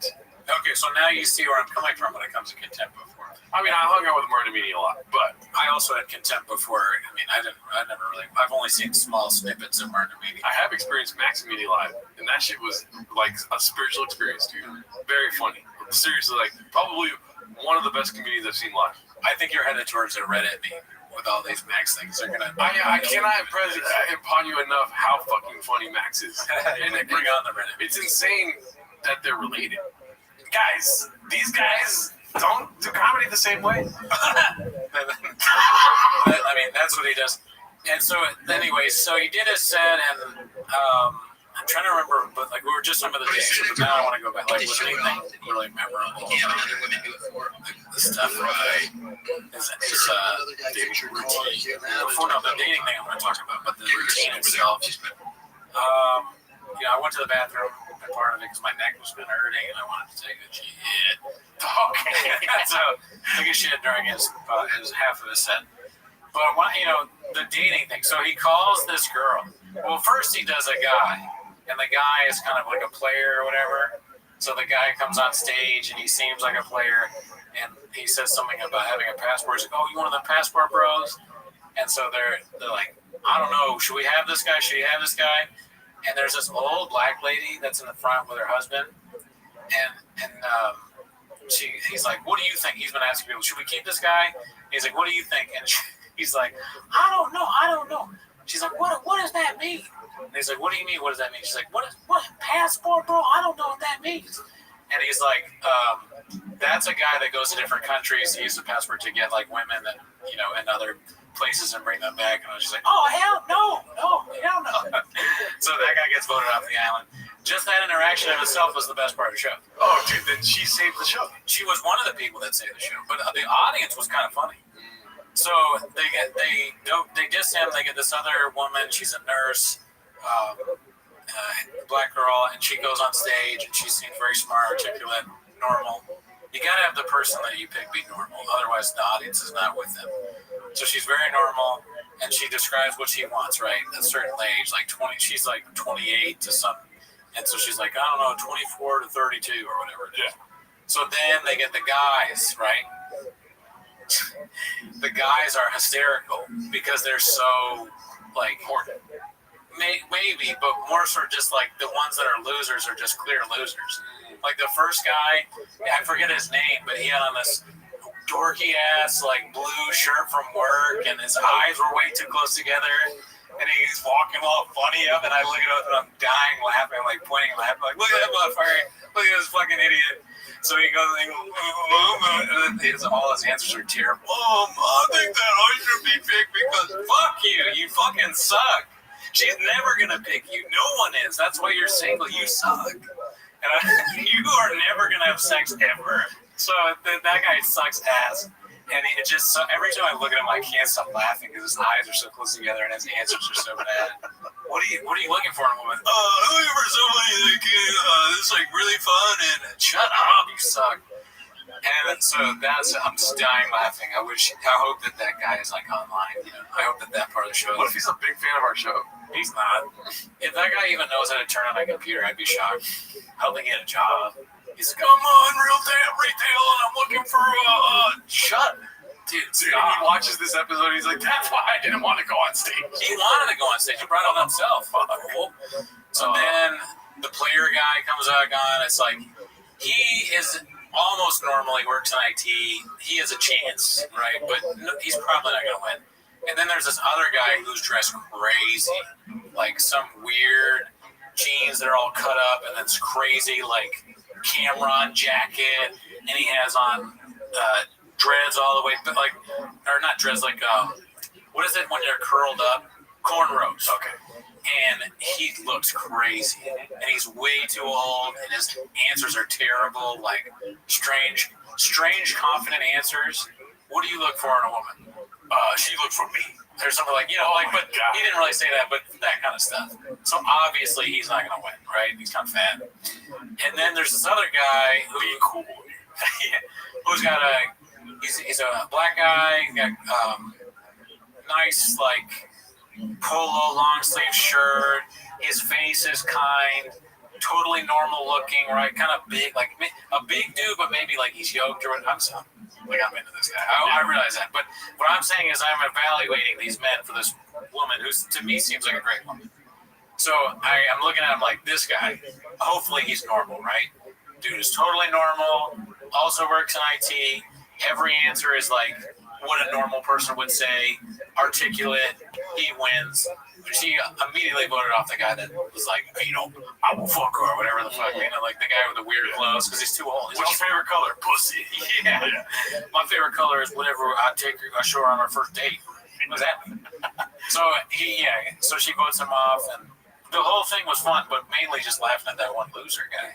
Because when you see a guy that sucks that much, you're like, I'm actually kind of cool. Yeah. You know, like It is inspiring. yeah, you're like, there are people like that. God, I hope he's okay. You know, like this is just. Maybe there are people nicer than me that will treat him with respect. I certainly won't. This is the guy like I fucking would rub my shoe off on, right? If I had like trash Jesus my Christ. like, That's the most fucking 1800 thing I've ever heard you say, dude. unfuckable loser. But I obviously I wouldn't rub my shoe off. Right. Yeah, I think about it, and he deserves it. He'd probably be like, "Thank you." You know, so the dating part was fun. And you know, if I was half Bolivian and half Iranian, and there was a comedian who was very famous, had a bunch of viral videos, same kind of thing from the same area as me, it would be hard to think I wouldn't be a fan, right? So he has an appeal. He's been able to get very popular on YouTube, you know, Netflix, and all the industry people don't give a fuck about him. You know the beautiful thing about Maximilian, I'm not making a joke now, is that he doesn't need to whore out to social media. He has millions of followers, dude. And he's not even Bolivian. Gross. He's not. No, he's Iranian. Oh, okay. You know, they're cousins. Oh, they're cousins. Okay. Well, He's so fucking funny, too. yeah, I mean, it was fun to go to a comedy show again and see that. I mean, you went to a dating show. You didn't go to comedy. No, there was definitely stand-up dating. Like all the things that I notice about that I hate is probably things that I've noticed about myself. You know, it's not for either one of the performers. It's just not there yet. If it ever will be, but it's just not. They don't have the thing, and it's difficult. When you get into that conversation, you start sounding like Joe Rogan and pedestrian civilians. They just get it. But stand-up comedy is very hard to be actually good at it. He is different, right? So neither of them are there. They're still working it out, and I wish them well. You know, I wouldn't pay to see them, but Wow. yeah, I mean, wishes only get you so far, you know what I mean? yeah, If only fucking NASCAR drivers could use wishes to fill up their gas tank, you know what I mean? right. I don't believe him. I don't think he's gonna make you quit now. I don't know. I mean, he's making a living off it, right? No? What kind of living is that, dude? I have no idea. Yeah. Wow, rough. I guess it depends on how many wholesome baggy crop tops he sells. Yeah. Because I bought 5. He got at the end of it, he's like, all right, so we got this merch, right? And you give one out for free. And he's like, what do you got? There was one guy that was in the audience from the Department of Defense. He asked about, that guy was hilarious. Yeah. You know, he was going on, I was like, well, you know, I don't know. Oh, the Department of War. Yeah, he said that, he goes, well, it's the Department of Defense, it's got another name now. And he's like trailing off. And this is where Martin was kind of good at crowd work. He's like, oh, really? Another name? Because he knows what the other name is. What is it? Kind of getting him, was like, the Secretary of War. Like just mumbling in. Then there was another white guy, and he was like, who do you blame for this? And, you know, if you were there, it was funny because he was like, I think we should blame Thomas. Because this other white guy. And I was like, damn, the audience is killing. They are on fire tonight. But yeah, so that's another credit to him. This crowd, some of them are very smart. Others were not so much. There was one guy that was like low key threatening Martin. It was, you know what? That was the thing that was funny that happened. Martin was talking about like ice, and this drunk Latino dude in the crowd was like, "Oh, you can't talk about that. You can't talk about that, Martin." And he was like, "What do you mean I can't talk about it?" He's like, white people are here. And Martin was like, "What are you talking about?" He's like, "Well, no, white people are in ice." He's like, no, you don't understand. The guy was saying like that ICE was going to arrest Martin, I guess. So while this was happening, I so wanted to take a shit, but I didn't get up because I knew if I got up there, like, there he is, he's the ICE guy. And I was like, that would be kind of funny though, dude, on a viral clip of me being called ICE. Maybe I should have done that. That was a failed opportunity. And I apologize to the show for that. It should have been part of the show. I should have made myself part of the show. If my girl was in there, maybe I could have tried to be the single guy. I would never do that. Yeah, dude. I wanted to comment on something earlier in the show. We didn't get a chance to just update to the audience. I know you wanted to also tell them this. Yeah. You haven't taken my Vans outside of doing the podcast. Oh, yeah, I should have mentioned. Today is my second day to buy Vans. Because the last episode was my first. This is my second. You guys remember, guys? I took it today. I still don't really see much. It didn't help me that much. But maybe after taking more, maybe I'm on low dose. My blood pressure, though, did go down this time. So That's good. That's good. yeah, so I don't think it affects my blood pressure. Knock on wood. What did you eat for Christmas? How much time you got? This is the unhealthiest period of my life. When I was mentioning my blood pressure went down, it actually the first day back it was way up before the 5 days because of what I would eat. Speaking of coffee cake, which I wasn't thinking of, but I had a giant coffee cake. Thinking of coffee cake. Thinking of coffee cake. Then my parents, they got this big coffee cake from Heidelberg Bakery. Ever heard of it? I ate it all. And then I was like, you guys want the rest of this coffee cake? I take it with them. They're like, yeah, take it with them. They don't want all this food. So I took it. I ate it on the plane. There was some left over. And I was like, well, diet starts Monday. I literally said that. I did it. I was like, I got to eat it tonight on Sunday night. So I ate it. That was my last hurrah. But, coffee cake, steak, chocolate, donuts, cookies. Anything you can think of, dude, I fucking force-fed myself that shit. Nachos at the club, pretzels at the club. All right, so here we go. First of all, two things. So one thing first, tell people what's on the ground right there, dude. Presents? It's a bag. It's a gift bag full of bimbo bread. That's what it is, dude. It's bimbo bread. Dude, I know bimbo bread. Gancitos, fucking pound cake. Did I eat a whole pound cake last night? I don't know. You be the judge, dude. Because you're on my same wavelength. For last night I was. I was up to 4 in the morning. Eating a bag of bread. And anyway, second thing. What was the second thing? I forget. But it was important. Gerdo's bag of bread. He said, look at the floor. What's in there? Yeah. Oh, I should have said the second thing first because that's always on my mind. Bimbo bread. My brain just got taken Yo, what up, Zoot? Right. Oh, fuck. You said something. Oh, God. Zoot, I have a quick question for you. Are you ready to lose? Yeah. I have a quick question for you. All right, go ahead. Is it 2026 and anywhere in the world yet? Yeah. Where?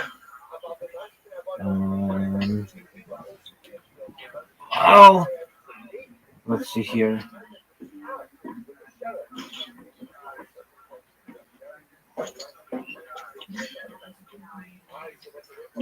Today's going to be a historic day. Do you know why?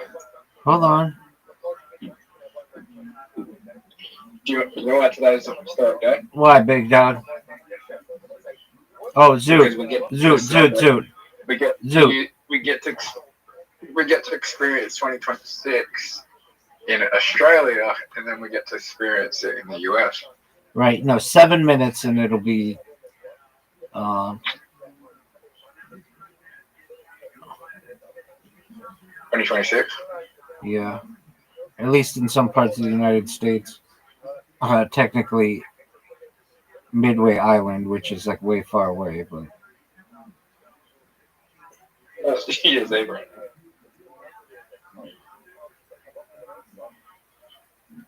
How's your New Year's Eve gone?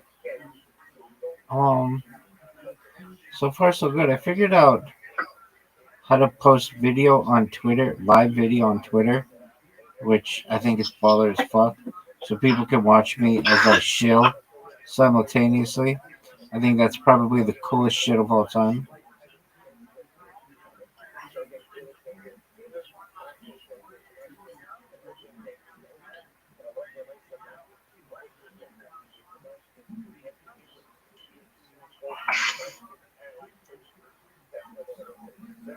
It is, and That's who I spoke to. Who'd you speak to, Zoot? Future wife. Who's that? You know who it is. I don't know who the fuck you're saying. The one that lives near you. Oh, you gonna marry that bitch? She's coming here next year. Well, this year. But yeah, this. Did you see her naked today? No comment. Oh, nice, dog. All right, so are you ready to lose? But Zoot. I don't give a flying fuck about anything you say right now until you tell me yes or no. Are you ready to lose? Then I want to hear everything that you have to say. yeah, okay. Ready to lose. There you go, baby. Okay, now Tell me all about everything. I asked her, I was like, all right, you want to, she was like, oh, if you come here, you watch me do stand up, and then said, I'll do stand up, and you have to get up on stage. And then she said, yep, she's down for it. All right. Is she funny? I don't know. Maybe. You've known this bitch for like a long time. Wouldn't you know that she's funny or not?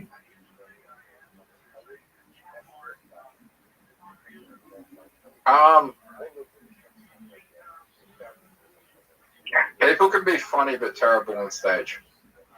That's true.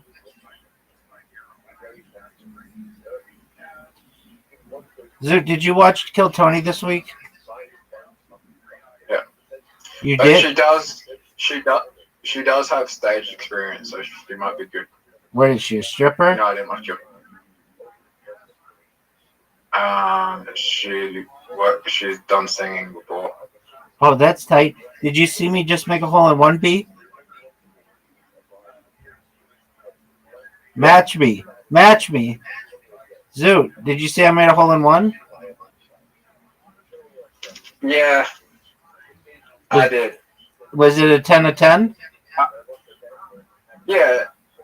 It's just that's not the most impressive hole to make a hole in one. Oh, for sure. No way. But I did it.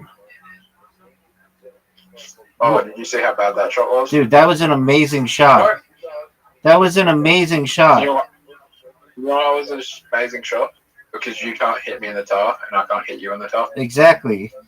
That was amazing.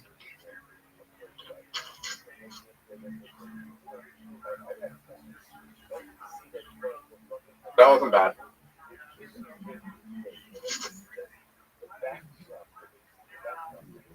You have a difficult shot. That was a 10. Zoot, you're down 2-3. I Oh, think you're playing a 10 out of 10 game right now, to be honest.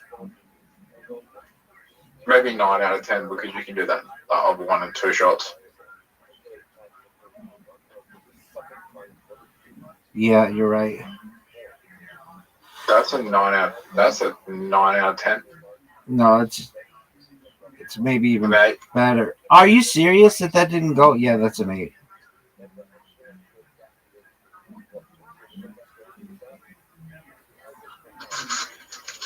why did you tell me to go 69? It's not 69. I always say 69 when people ask me a question about a number. It's like Unk version. It's like Unk version of 6-7. What's 6-7? It's a meme. Yeah, but what does it mean? It means like okay. 6-7 adds up to 13. Okay. Hey, look, Zoot. Wait, Zoot. Zoot, you knocked out a hole. Look, there's a special spot you could have gone through, but you fucked up. Do you see it? Yeah.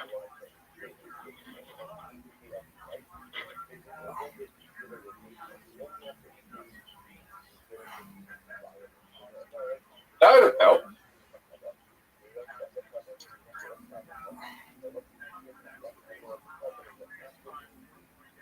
Rabbi, it's your turn. Yeah, baby. Rabbi, you won. I know.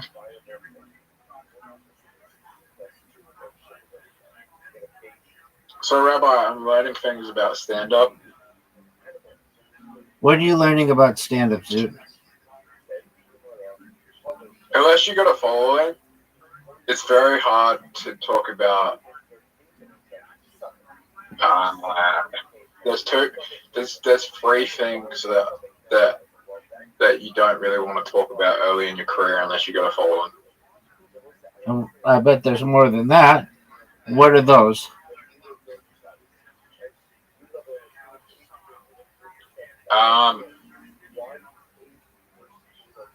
Suicide. Yeesh. No one, even if you have a fucking fan base, they don't want to hear you talk about that. Suicide. Molestation. Dog, no one wants to hear that. No one wants to hear that. If Dave Chappelle talked about that, everyone would be freaked out. They go to these shows to have a good time, not to be reminded about the sad shit in the world. I mean, Dave Chappelle has talked about molestation and suicide before. Not his own.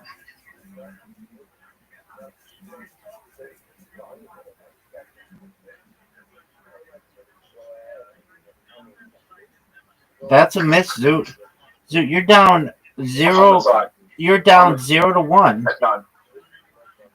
And just, yeah, there's more things like you can't talk about like racism as well. Like you can't be racist or Yeah, you absolutely can. You know what?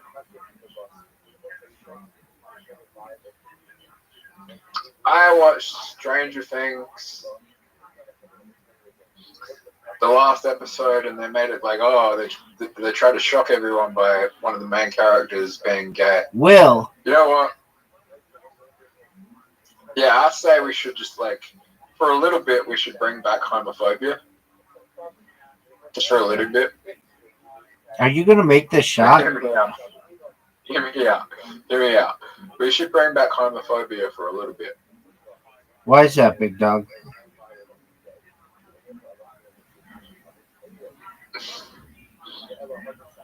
Why? Why? They got it too easy. Gay people have it too easy? Yeah, it's not like it used to be. All right. Well, what did it used to be?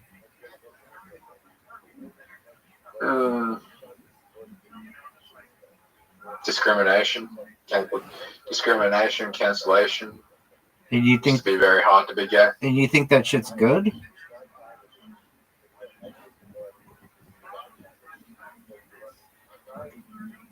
No. So then, why should we go back to that?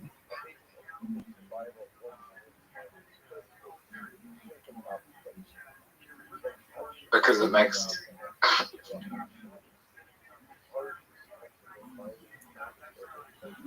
Sometimes I talk just to talk, right? Yeah, you do. I tell you that all the time.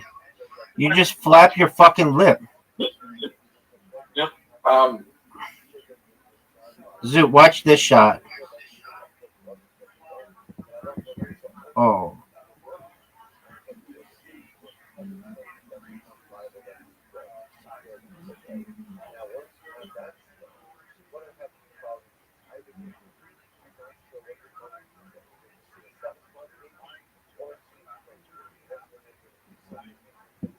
Dog. I keep making a mistake and giving you a really good opportunity to score. Stop. Your ball needs to stop.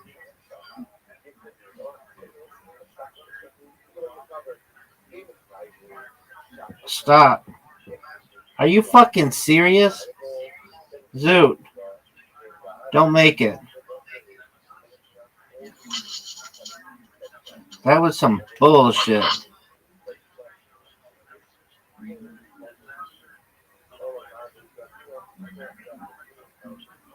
Zoot, what are your thoughts on this shot? Oh no. Zoot, you have a chance to win. Zoot, you have a chance to win. Go in the water. Should I be worried when she watches my video I send her of doing stand up? Yeah, because you're not funny. No. The one I sent you with not the one where I bombed. Everyone bombs. Yeah. Should you be worried? No, I think she'll find it sexy. Do you? Yeah, I mean, it shows you have confidence to get on stage, so that's cool as fuck.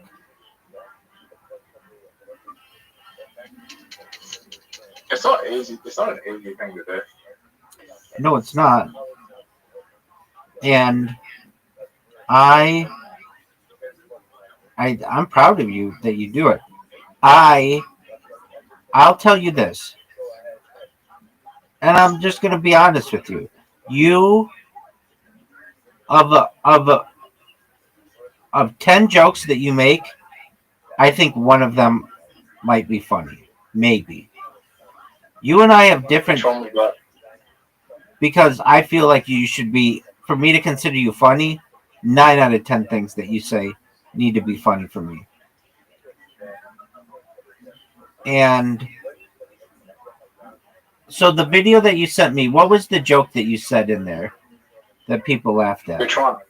The one you sent me that you sent to her. What joke was it? What series of jokes? Oh, it was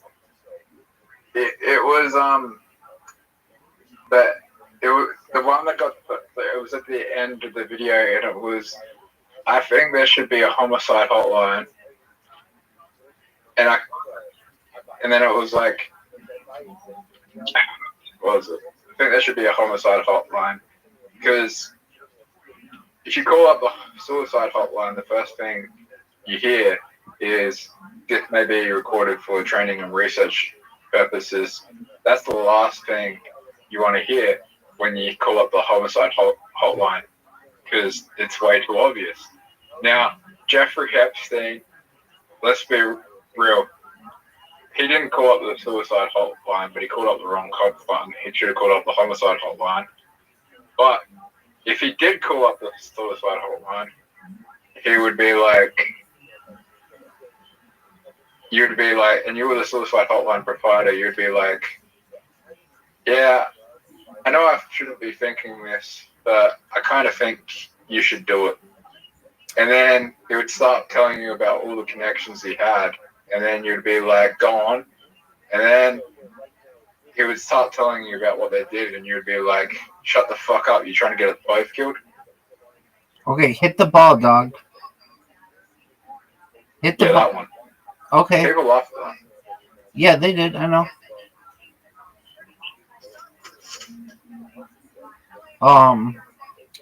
Yeah, I think that joke sucks. It had a really good premise, though, and I told you this. Oh, Zoot, that was a great shot. And I told you, I mean, again, our idea of jokes are funny. You like to shit in the punch bowl. You like to make a nice big punch bowl full of punch. And then you like to take a big shit in it. Meaning you make people laugh and they enjoy it, but then you say something that's really weird and creepy and it puts people on edge. Now, some people may like that, but I'm just saying it's not like 90% of people. It's only 10% of people. But nevertheless, Comedy's subjective. so's Like beauty, and generally people don't think ugly ass fucks are that attractive. Generally. Oh, so what was that? Who's an ugly ass fuck? Who's an ugly ass fuck? I don't want to make anybody feel bad, so I'm not gonna say anybody's ugly, but there are just cases where no way, Zoot. No way, Zoot. What are you doing? Zoot, what are you doing? You know, tell you something about when I went to high school, right? Tell me what you want to tell me, baby. Zoot. So there was this. I used to sit in this seat in high school in my home group room, right? Now, like I swear, like she would have been a 10 out of 10. Like she was the most beautiful woman, beautiful girl I ever seen, right? Was she hotter than? Was she hotter than that Polish? Was she hotter than the Polish teacher? Was she hotter than the Polish teacher?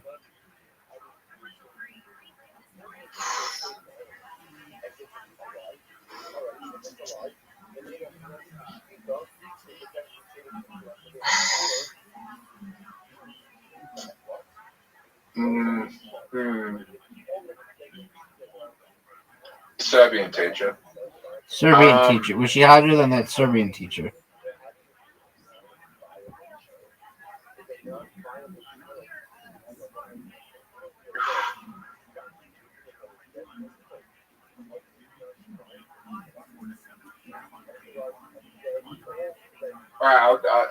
Serbian teacher probably had a better body that made her attractive, but like her facial features were just fucking flawless.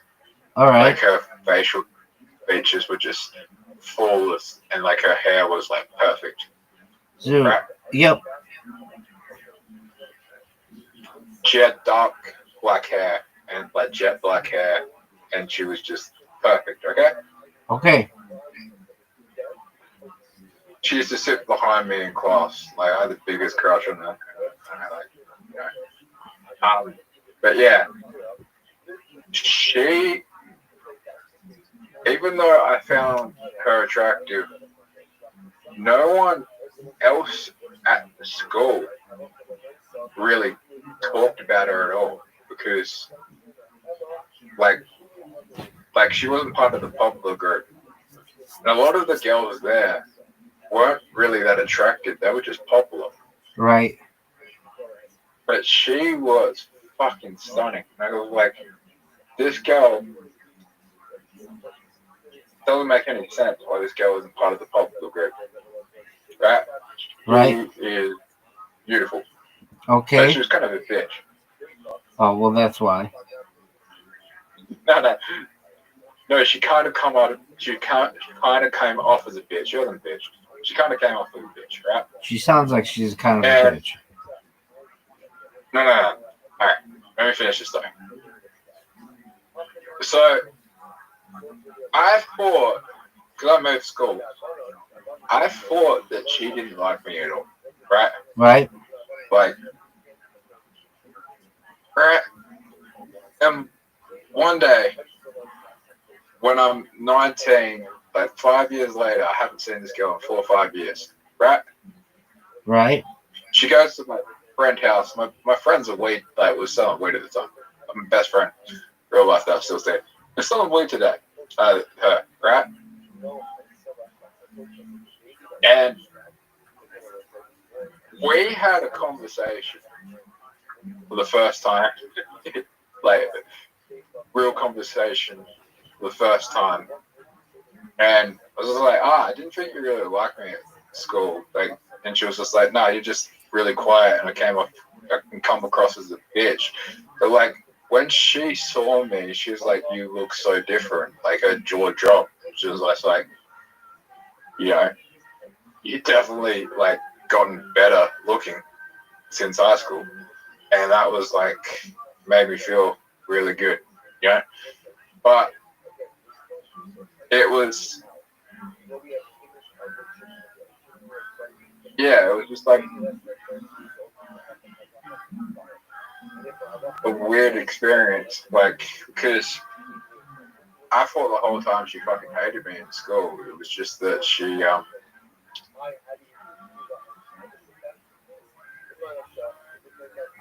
kind of came off as a bitch. Dude, that was an amazing shot.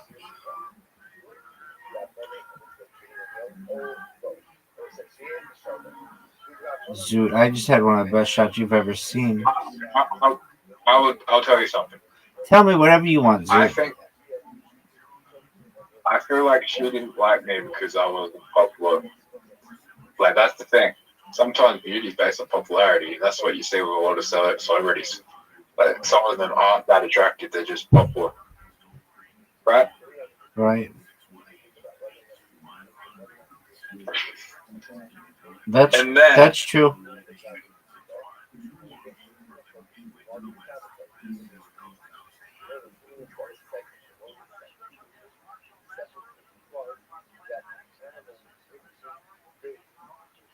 but at the same time, one of her best friends came up to me. Like, one of her best friends came up to me, and, you know, like, I ignored her at the time. So I was very shy. And I feel bad about this, but I was only 15 years old, so you can't judge me on this. But she came up to me, and I've never had a conversation with her. I never had a conversation with her at all, really. But she was trying to say, like, about 2 weeks or a week before, she came up and was just saying, like, said my name and said, hello, hey, and just waved at me. And then I was just like, I didn't really think about anything of it. And then one of her friends came up to me with her, and then she told me that she liked me, and then I just kind of ghosted her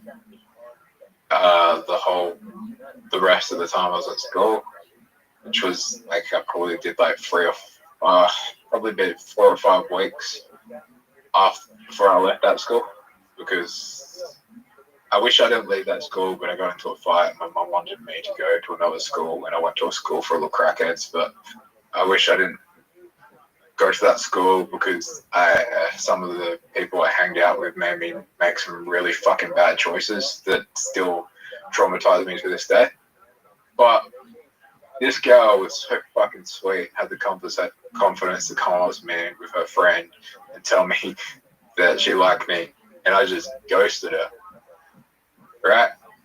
Okay. That's kind of a cruel thing to do. Like, because at that age, right? At that age, having a crush on someone, like, fucking, like, you just think about them all the time, right? I'm sure, like, when you were, like, 14, 15, you had a crush on, like, in high school, you had a crush on a girl, and you just think about it all the time. It's probably the same thing for her, more intense, right? We weren't around girls, but yeah, I get what you're saying. Yeah. You went to a boys' school? It was like my school had a girls, like, there's a girls' school and then a boys' school essentially, and so we had separation. But I know what you're saying. I mean, I get it. It would have driven you nuts, and it would have made you very much want to be with her, and it would have made it really hard, I think, to be able to focus on stuff, right? Yeah, so I had the crush on the girl that she was kind of friends with, didn't like me, and, you know, I thought I was ugly. Like, I've always thought I was ugly when I was a girl. Like, I had acne, but it was like very mild.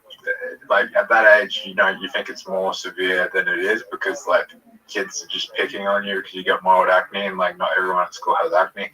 But it was very mild acne. Like, it was very mild. I had, like, I started this school year with, like, one, like, giant pimple on my, like, chin. It wouldn't have been the most attractive thing, but you know, the acne kind of cleared up the next year, and, like, I was, you know, I don't know, I was still self-conscious about, like, my skin. I thought I was ugly at the time. So when this girl came up to me and said that she liked me, I was kind of thought, like, she was kind of trolling me a bit. So, like, I regret, like, just, like, not, like, going up to her and be like, even though I wasn't attracted to her, because she was, like, she had, like, I don't know, like, freckles, and, you know, wasn't really my type. I regret, like, not like just asking and just being like, well, because like no one at the school really liked me. Like I feel like she was like the only one that really cared, right? And then to make it worse, like this is where like why I'm telling you this story, right? Because there was another kid that like he was the ugliest thing that you've ever fucking seen, right? He was like he kind of like had like monkey face and like ears that like like coming like ears that just didn't match the proportion of someone's face. Like it was just like it hard to explain how ugly he was. And like I'm not gay, but that man was like ugly, right? All right, and he had a crush on her, so because she had a crush on me, he turned on me and turned all his friends against me and just started like he was angry all the fucking time because this girl had a crush on me, which wasn't my fault. And because I've never even had a conversation really with this girl, so it wasn't really my fault. And he just turned all his friends against me, and I was getting picked on at school like all the time because of this cunt. That People sucks. started making up rumors about me, and it was just fucked, right? Yeah, that sucks. It was all right. So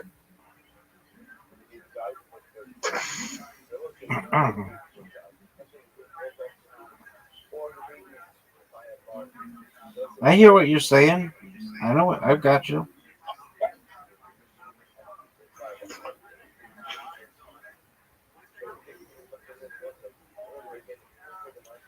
You all right, big dog? Yeah. Okay. So did you ever make up with the guy who was a dick to you? no, You never did? I got into a fight with him later, and he left a scar on my face that's sucked. But here's the thing, right? This girl, and I did say this girl recently. This is why I bring it up. This girl was probably the nicest girl I've ever fucking met in my life. I died, and he was probably the biggest dick I've ever met in my life. Like, and someone like that never deserved a girl like that.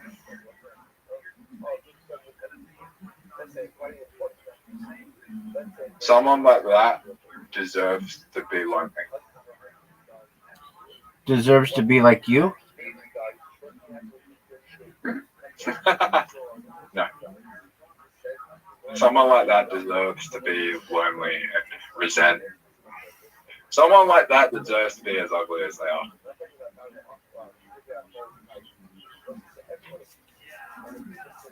Okay. And that's how you feel? Yeah, because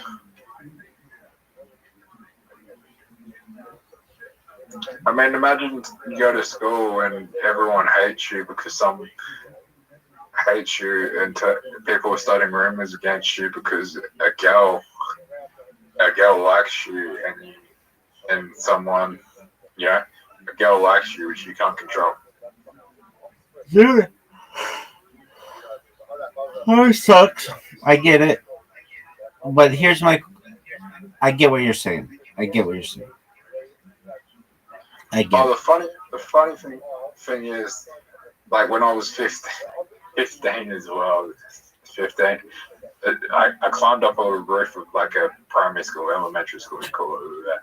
I climbed up on the roof and I was like, just graffitiing shit, vandalizing. I'm a terrible drug. I was bored with my friends and we were just like running shit on the rooftop because we were bored.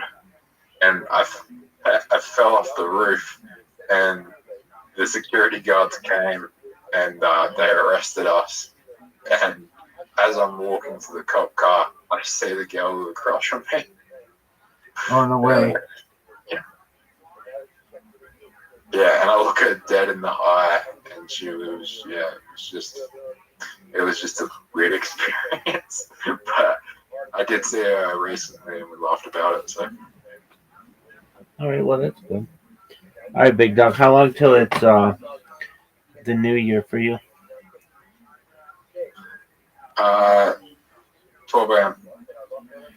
No, how long?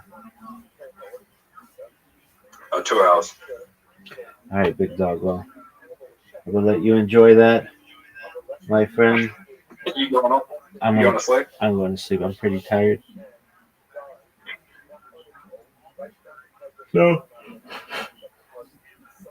you always talk about time travel with me. You already live in the future, Zoot.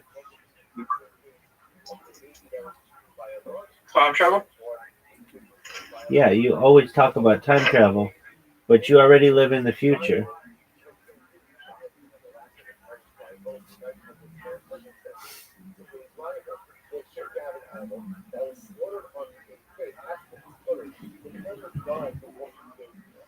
What are your thoughts on that, Zoot? Of living in the future? You already live in the future, big man.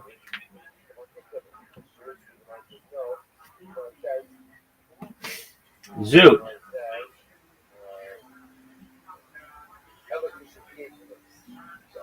All right, Rabbi, Yeah, baby.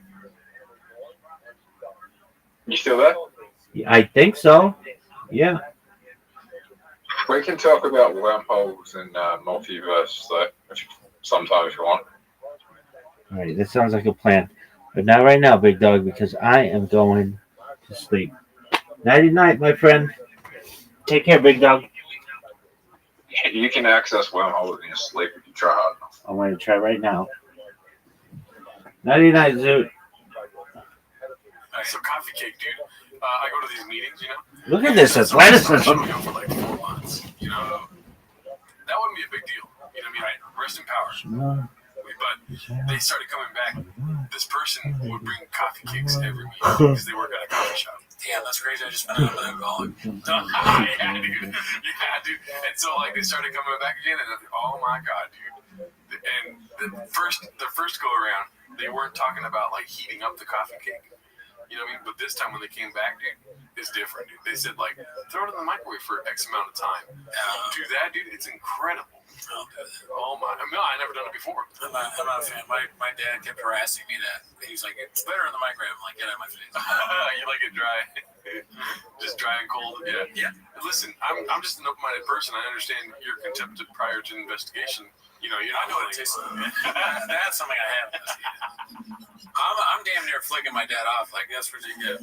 What'd you say about the microwave? Fuck you. I'm eating the coffee cake. I don't need to wait. I need to make it more. Like, cookies is different. Sometimes you need them. Yeah. But a coffee cake's not necessary. Donuts, disgusting. That's the other thing, dude. My mom was making cookies, dude. Like, what the fuck? She was making chocolate chip cookies, homemade, like, from scratch, and then she made fucking snickerdoodles. Right. You know what I mean? I don't feel comfortable saying that word, but it was so delicious. Every day of the week. Pozole, tamales, chorizo burritos, dude. That was the extent of my fucking diet, and I have so much stuff left in the freezer and the fridge right now, dude. Yeah, well, it's the holidays. That's what I tell myself, you know, when you get back, eat a little different. Just make sure you have a bag of bimbo bread with you at all times. Oh, yeah. And then now I got bimbo up the ass, dude. And I was trying to give you some, but you were on this new kick of, like, I'm not going to eat that shit. No, I can't take any of that. I'm trying to, slow it down for a little bit. Get back in line. Dude, I should have taken advantage over the fucking holidays. Yeah, shipped it to me. I'm going to be up till fucking midnight on New Year's Eve eating bimbos, dude. I guess I know. I mean, that's still technically not the New Year, so you can fucking. Because on New Year's, I probably eat a little unhealthy. Diet starts 2026, dude. Yeah, exactly. That's the other thing. Something very funny somebody pointed out to me this week is that it's going to be raining in LA on New Year's Eve, which is kind of awesome, dude, because they're keeping no fireworks. Ooh. Whoa. Isn't that fucking pretty dope, dude?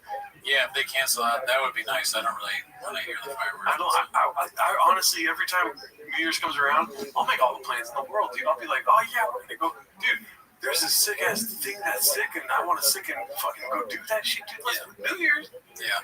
And then when the night comes, I'm like, I don't want to do jack shit. I just want to stay home. It's the one day I can stay home and not do anything. Yeah, that's kind of where I'm at now. Plus, like, I think to have good New Year's, you have to be kind of cool.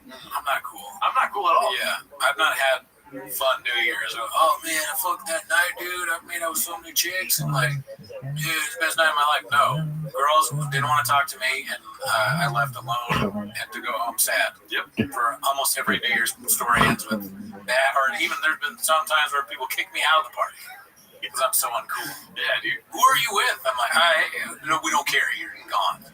Dude, for me, I'm gonna kick it here and fucking balatro all night, dude. That's all I got going on. And if there's no fireworks, dude, it's like, is this the apocalypse? It's like, it's too perfect to be real.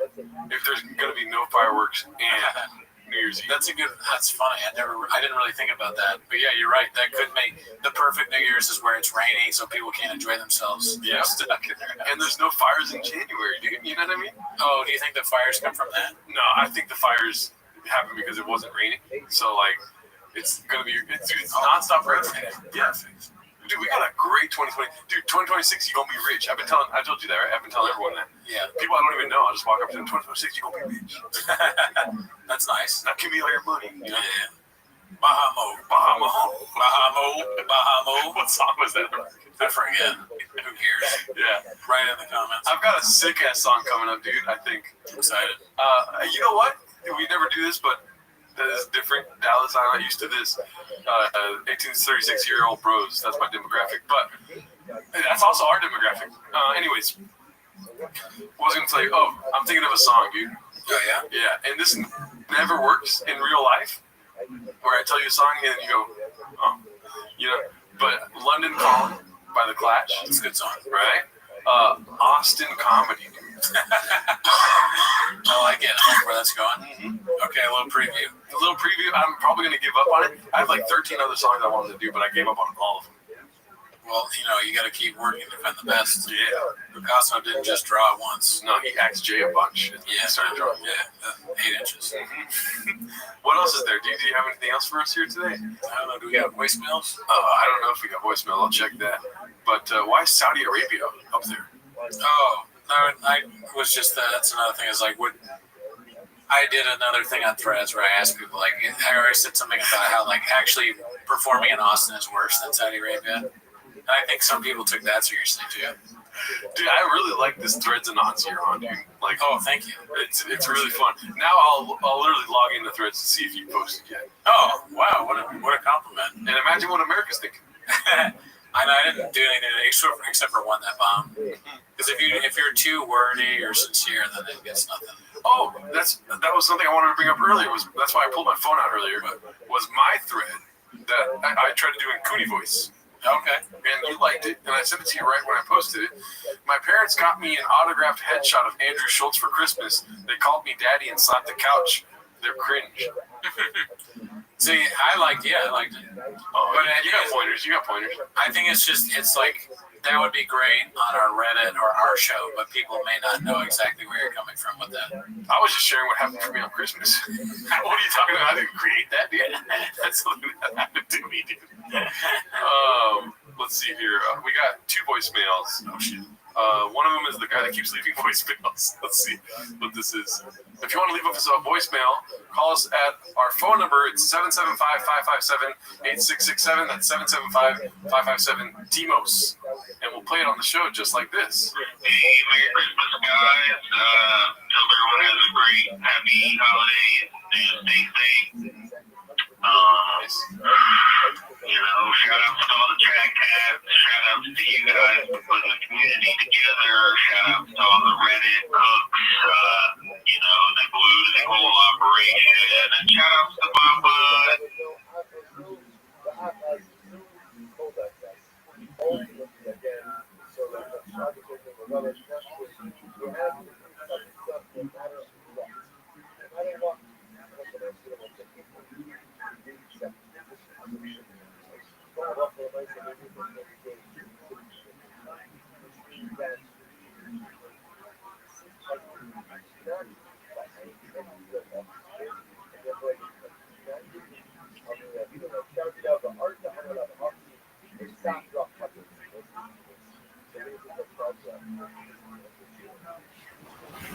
And we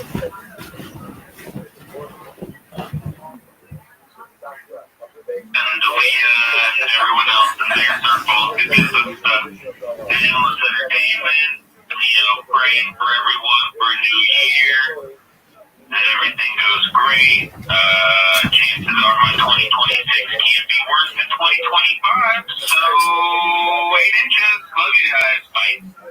Nice. I would say don't say love you guys right after saying 8 inches. You know? I think a lot of people are on the agreement that 2026 can't be worse than 2025, and I hope that's true. There were definitely some things that were very difficult in 2025.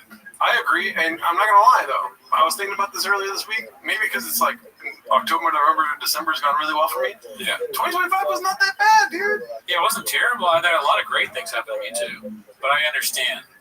I mean, there's a lot of things going on that are very troubling. Yeah, the world's on fire, dude. But your boy is eating more kiwis than he ever has. If you know what I'm saying, dude. That's true. Focus on the positive. Glass half full. Mm-hmm. Who was that left that? They say. I think it's Man Lehman. I'm not Man sure. Lehman. Yeah, great guy there, man. shout out to you, dude. And let's see this one here. This one looks to be promising. Let's see. Hey, you're all knowing Brandon. Coach Brandon from New Jersey. It's been a couple years since I called. You guys still got no merch. That's facts. What the fuck is up with that? He wants some merch. Okay? He wants some merch. Everybody needs to know how rich that is. I am. Okay? Alright, have a good holiday. Bye. Remember the couple of weeks that we spent like berating people that weren't there? That we kept saying people weren't listening to the whole show or seeing the whole show? Yeah. Shout out to you guys that are watching right now. Tell us what you want us to do merch-wise, and maybe we'll do merch in 2026, dude. Oh shit! I do have a merch connect. Oh, yeah? Yeah. Nice. Yeah. So if we ever want to do merch, we could ask that guy. I'm down. I'm open to doing merch. I just don't think anybody wants it, but people keep saying we got no merch. They always say that they want it, and then it's like, are you gonna fucking buy it, dude? I doubt it. Yeah, because if we do that, then we're gonna have to fire the team. It's also like, oh yeah, merch is a great idea, and then you look at the fucking whiteboard and you go like, what do we make? Like, no idea. Oh, I think we got ideas. Oh, like what? Tiny fridges? Oh, that's fucking hilarious. That is actually a great one. 2026, dude. Guess what law went into effect in California, dude? What? The fucking, sorry for cussing, apartment landlords need to provide fridges. Should I hit up my landlord and be like, I need a bigger fridge? Yeah. Right? You definitely need a bigger fridge. Oh, not by any means necessary. Okay. But yeah, that's a new law. That one goes into effect 2026. It's a law against having fridges that small. Oh, okay, that's not what I'm saying. But the landlords need to provide fridges. Oh, well then, oh, really? Yeah, and stoves. Wow. And I had to buy this fridge. That's why it's not as huge as I would want it to be. It's pretty big, but, if a landlord provided you a smaller fridge, that'd be so funny. That'd be so fucking funny. But then a landlord provides you a fridge, and you're like, it's way big. It's so big. I was like, what are you talking about? What are you talking about? Do you think, and we'll end here, but do you think the audience would accept me with a bigger fridge? Yeah, they would be happy for you. They almost don't accept me for this. This is embarrassing. Oh, come on. Your point, like this, like it's fucking huge. It's that big every time you point up there. This is embarrassing, and it's part of the reason why people unsubscribe, because your fridge is so small. You have small shit. They like big stuff. Your fucking minuscule furniture is troubling. Oh, hear me out though, because these chairs are right size. Look at how much room I have right here. I was shocked, and not Apollo. I was happy to see that you didn't buy like miniature chairs or anything. It wasn't your first choice. You probably wanted to buy fucking stools. And did I buy a Mac Mini? Yes, but what I was gonna say is, do you think they'll make fun of me if I get a bigger fridge? I think they'll be happy for you. You probably will never live down how small that fridge is. It's too funny not to make fun of it. I fucking hate that Mexican dude that painted my walls, dude. He was just trying to help you, dude. Yeah. Well, he was tiny, so he was short as that makes it even smaller than he was small. He was small. He was like, whoa, that shit. Pequeños. Alrighty, well, that's it for us, guys. Have a great rest of your days. See you next week. Bye.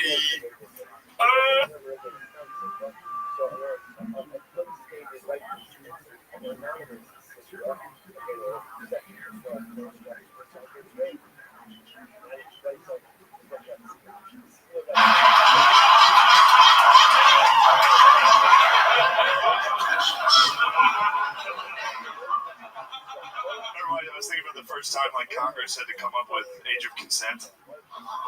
It had to be like the powdered wigs or something. That had to be a rough day for the fellas. It's like some guy coming up first, like from Rhode Island, 12, and it was like ew, no, dude. I don't know why do I have to go first on this one.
What is this bullshit? He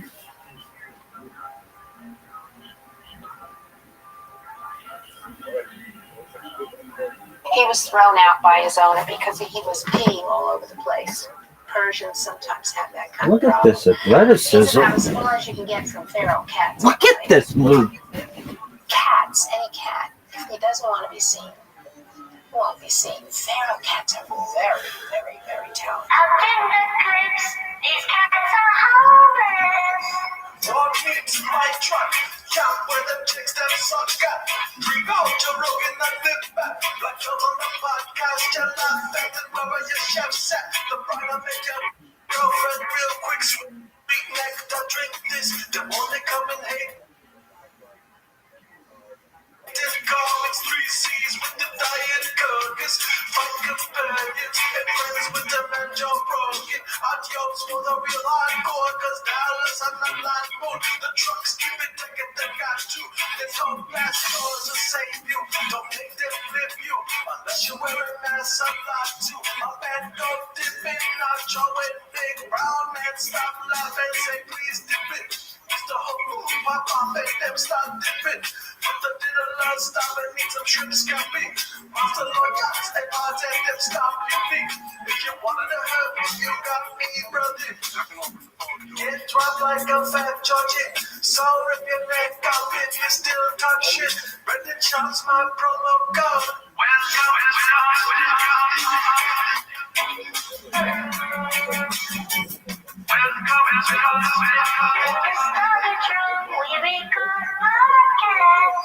Welcome to TikTok. Short people can do that random. Security guard is frightened. He must love no son. Them keep to don't like Mexican. Now the Mark Marines a card. Who invites him to party? They say all these things and they hurt me. To see the shadow bandit sick me. Last don't fit me. Them no career with the beach. I'm not used to this Dallas, y'all. Come let's get racist. Them offering them doctorization. And most of them don't speak English. And we need Fauci. That means them don't touch temple. That need them food rings. That no chance at all.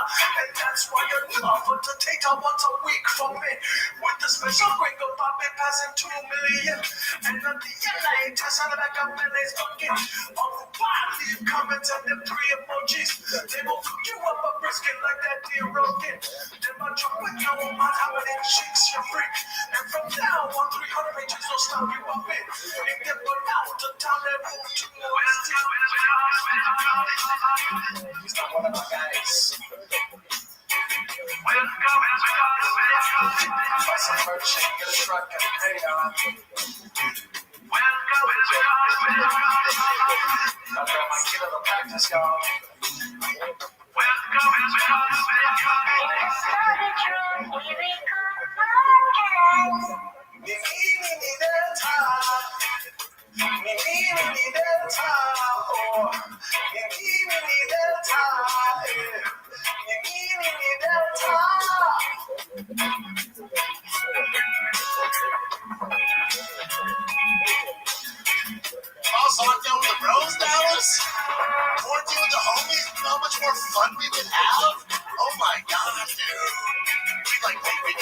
all day, work out.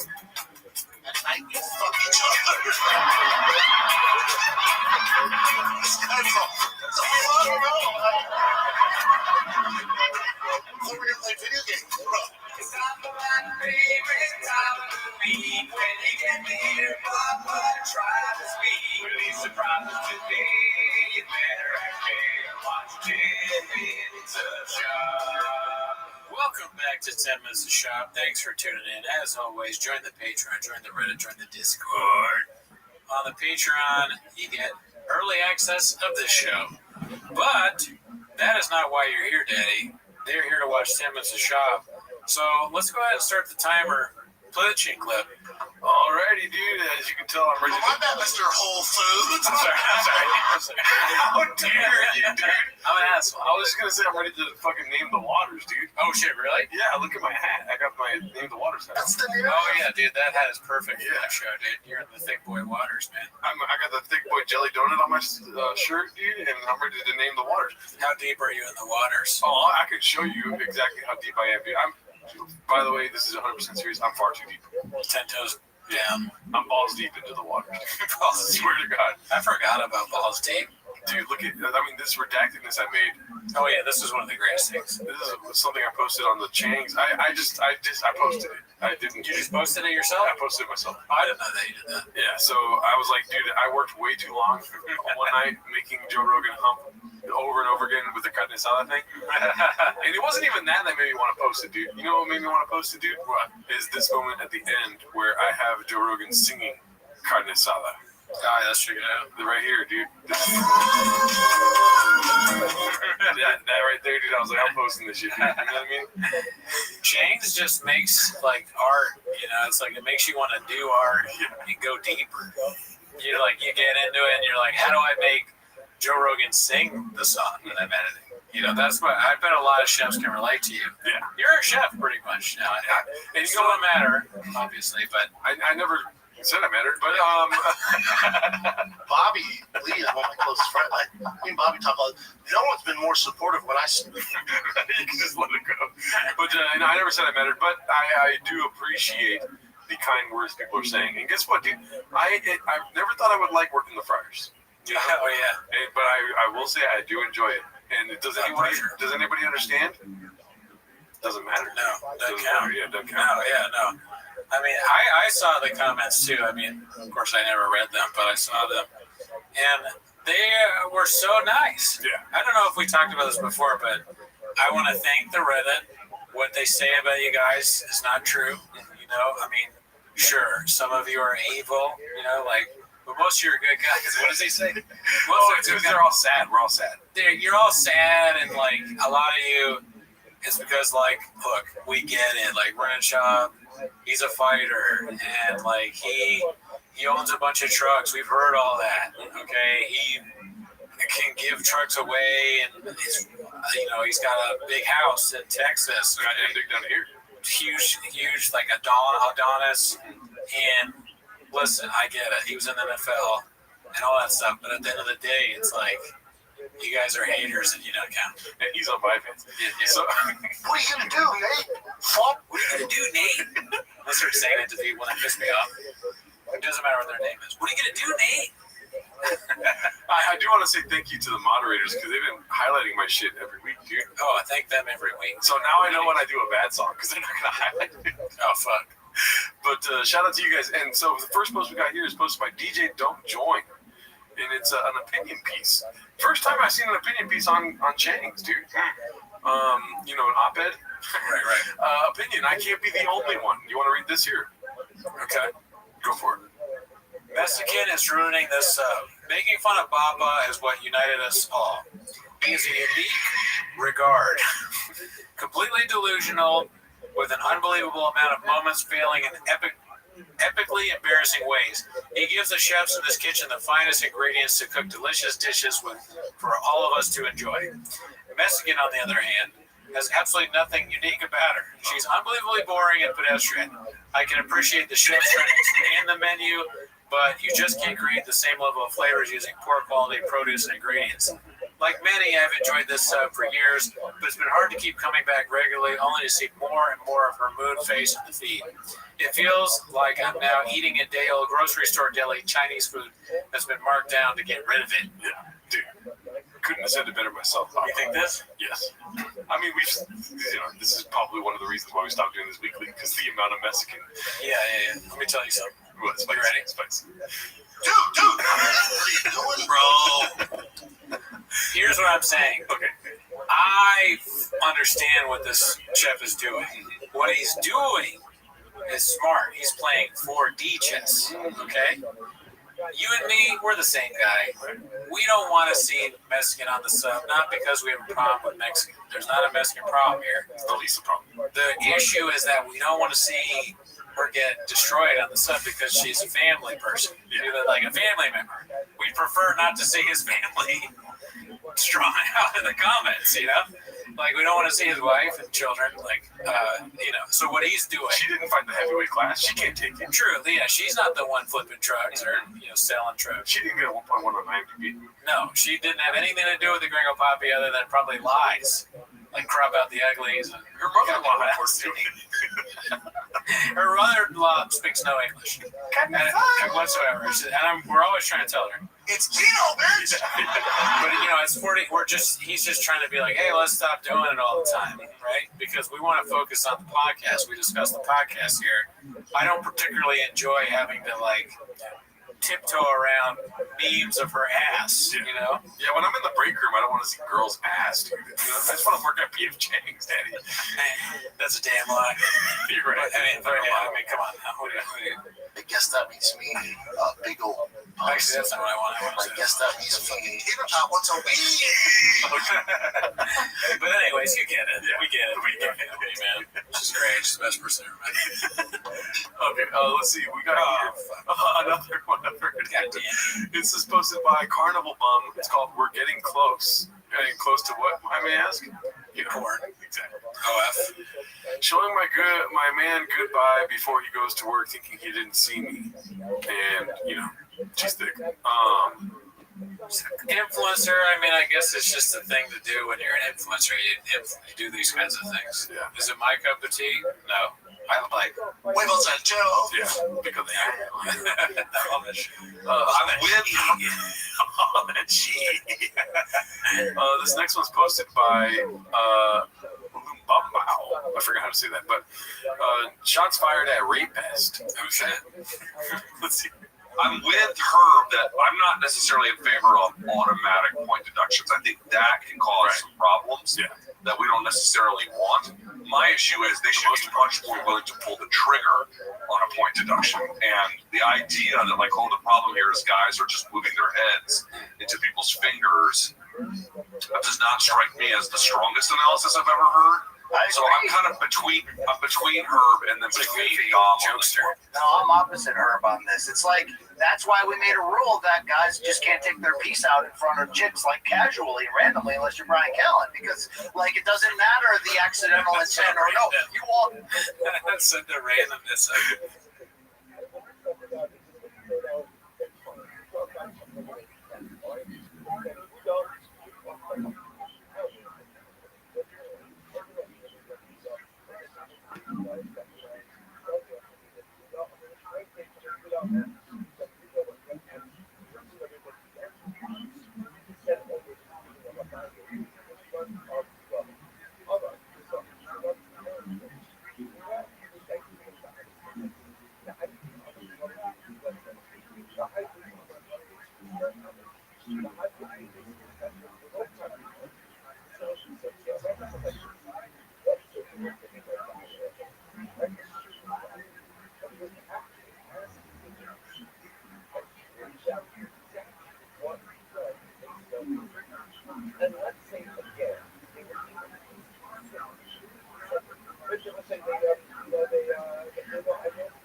If they were to use that element, so right now, we're just going to leave this out. But now because it's precise, we're going to read a level of precision into the precise statement based on that. We're going to do that so much. That's just nothing says, just what you want to do. There's a general capital. You would never see someone that's the general habit of the so you're going to come down and you're going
to present your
this. Then in reality, this is coming from what is really when you want to pull out. You want to pull out. You want to pull out. Hey, you want to pull out. Set up on that. You have the sun. Right? So therefore, again,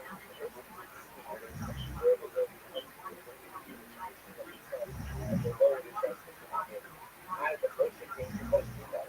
He often they not that's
David should go about it's good.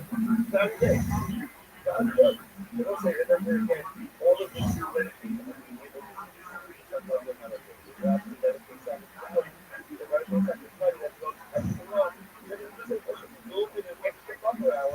Take care of the God. You don't have to have a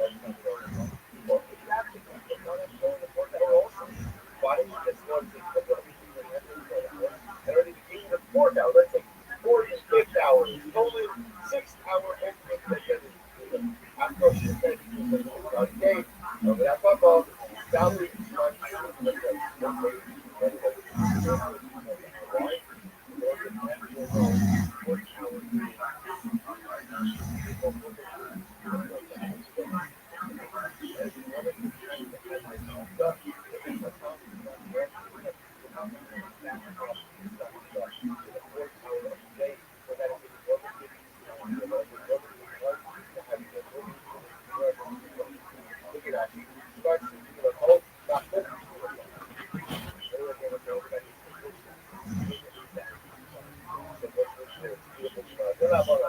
Shari showed up the first hour of the day. That's when you go ahead and get the water that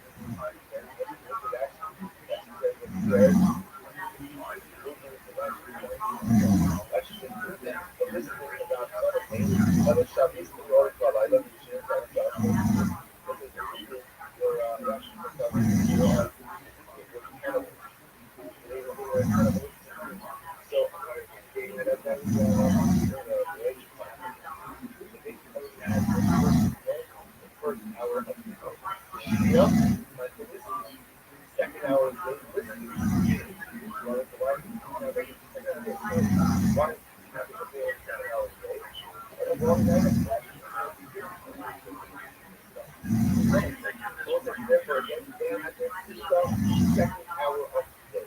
Shlishis, third hour of the day, those are people watching. They bet, and everything incredible.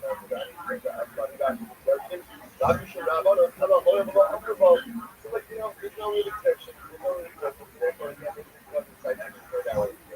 With these macro forward, it's like 4 hours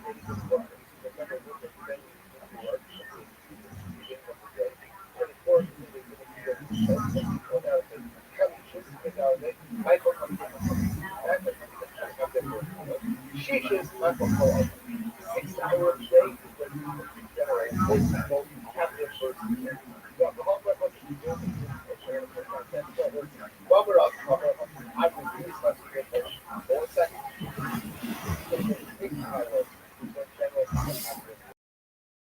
But yet, we said before that 4 hours that you don't have to go. Ella ate the rather further around. It is not the 4th hour of the day. They generally have the day. Kapishas Michael Coleman, the 5th hour of workers, and Shisha's Michael Coleman. And also the 6th hour of the day is the country of Coleman. The rest of the excellent under the she's working. What you think looks like determined for your single object. Have the 11th, what the so that surely added the things. Ultimately, it's a growing a word start on.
lot of our conferences on the last couple of days.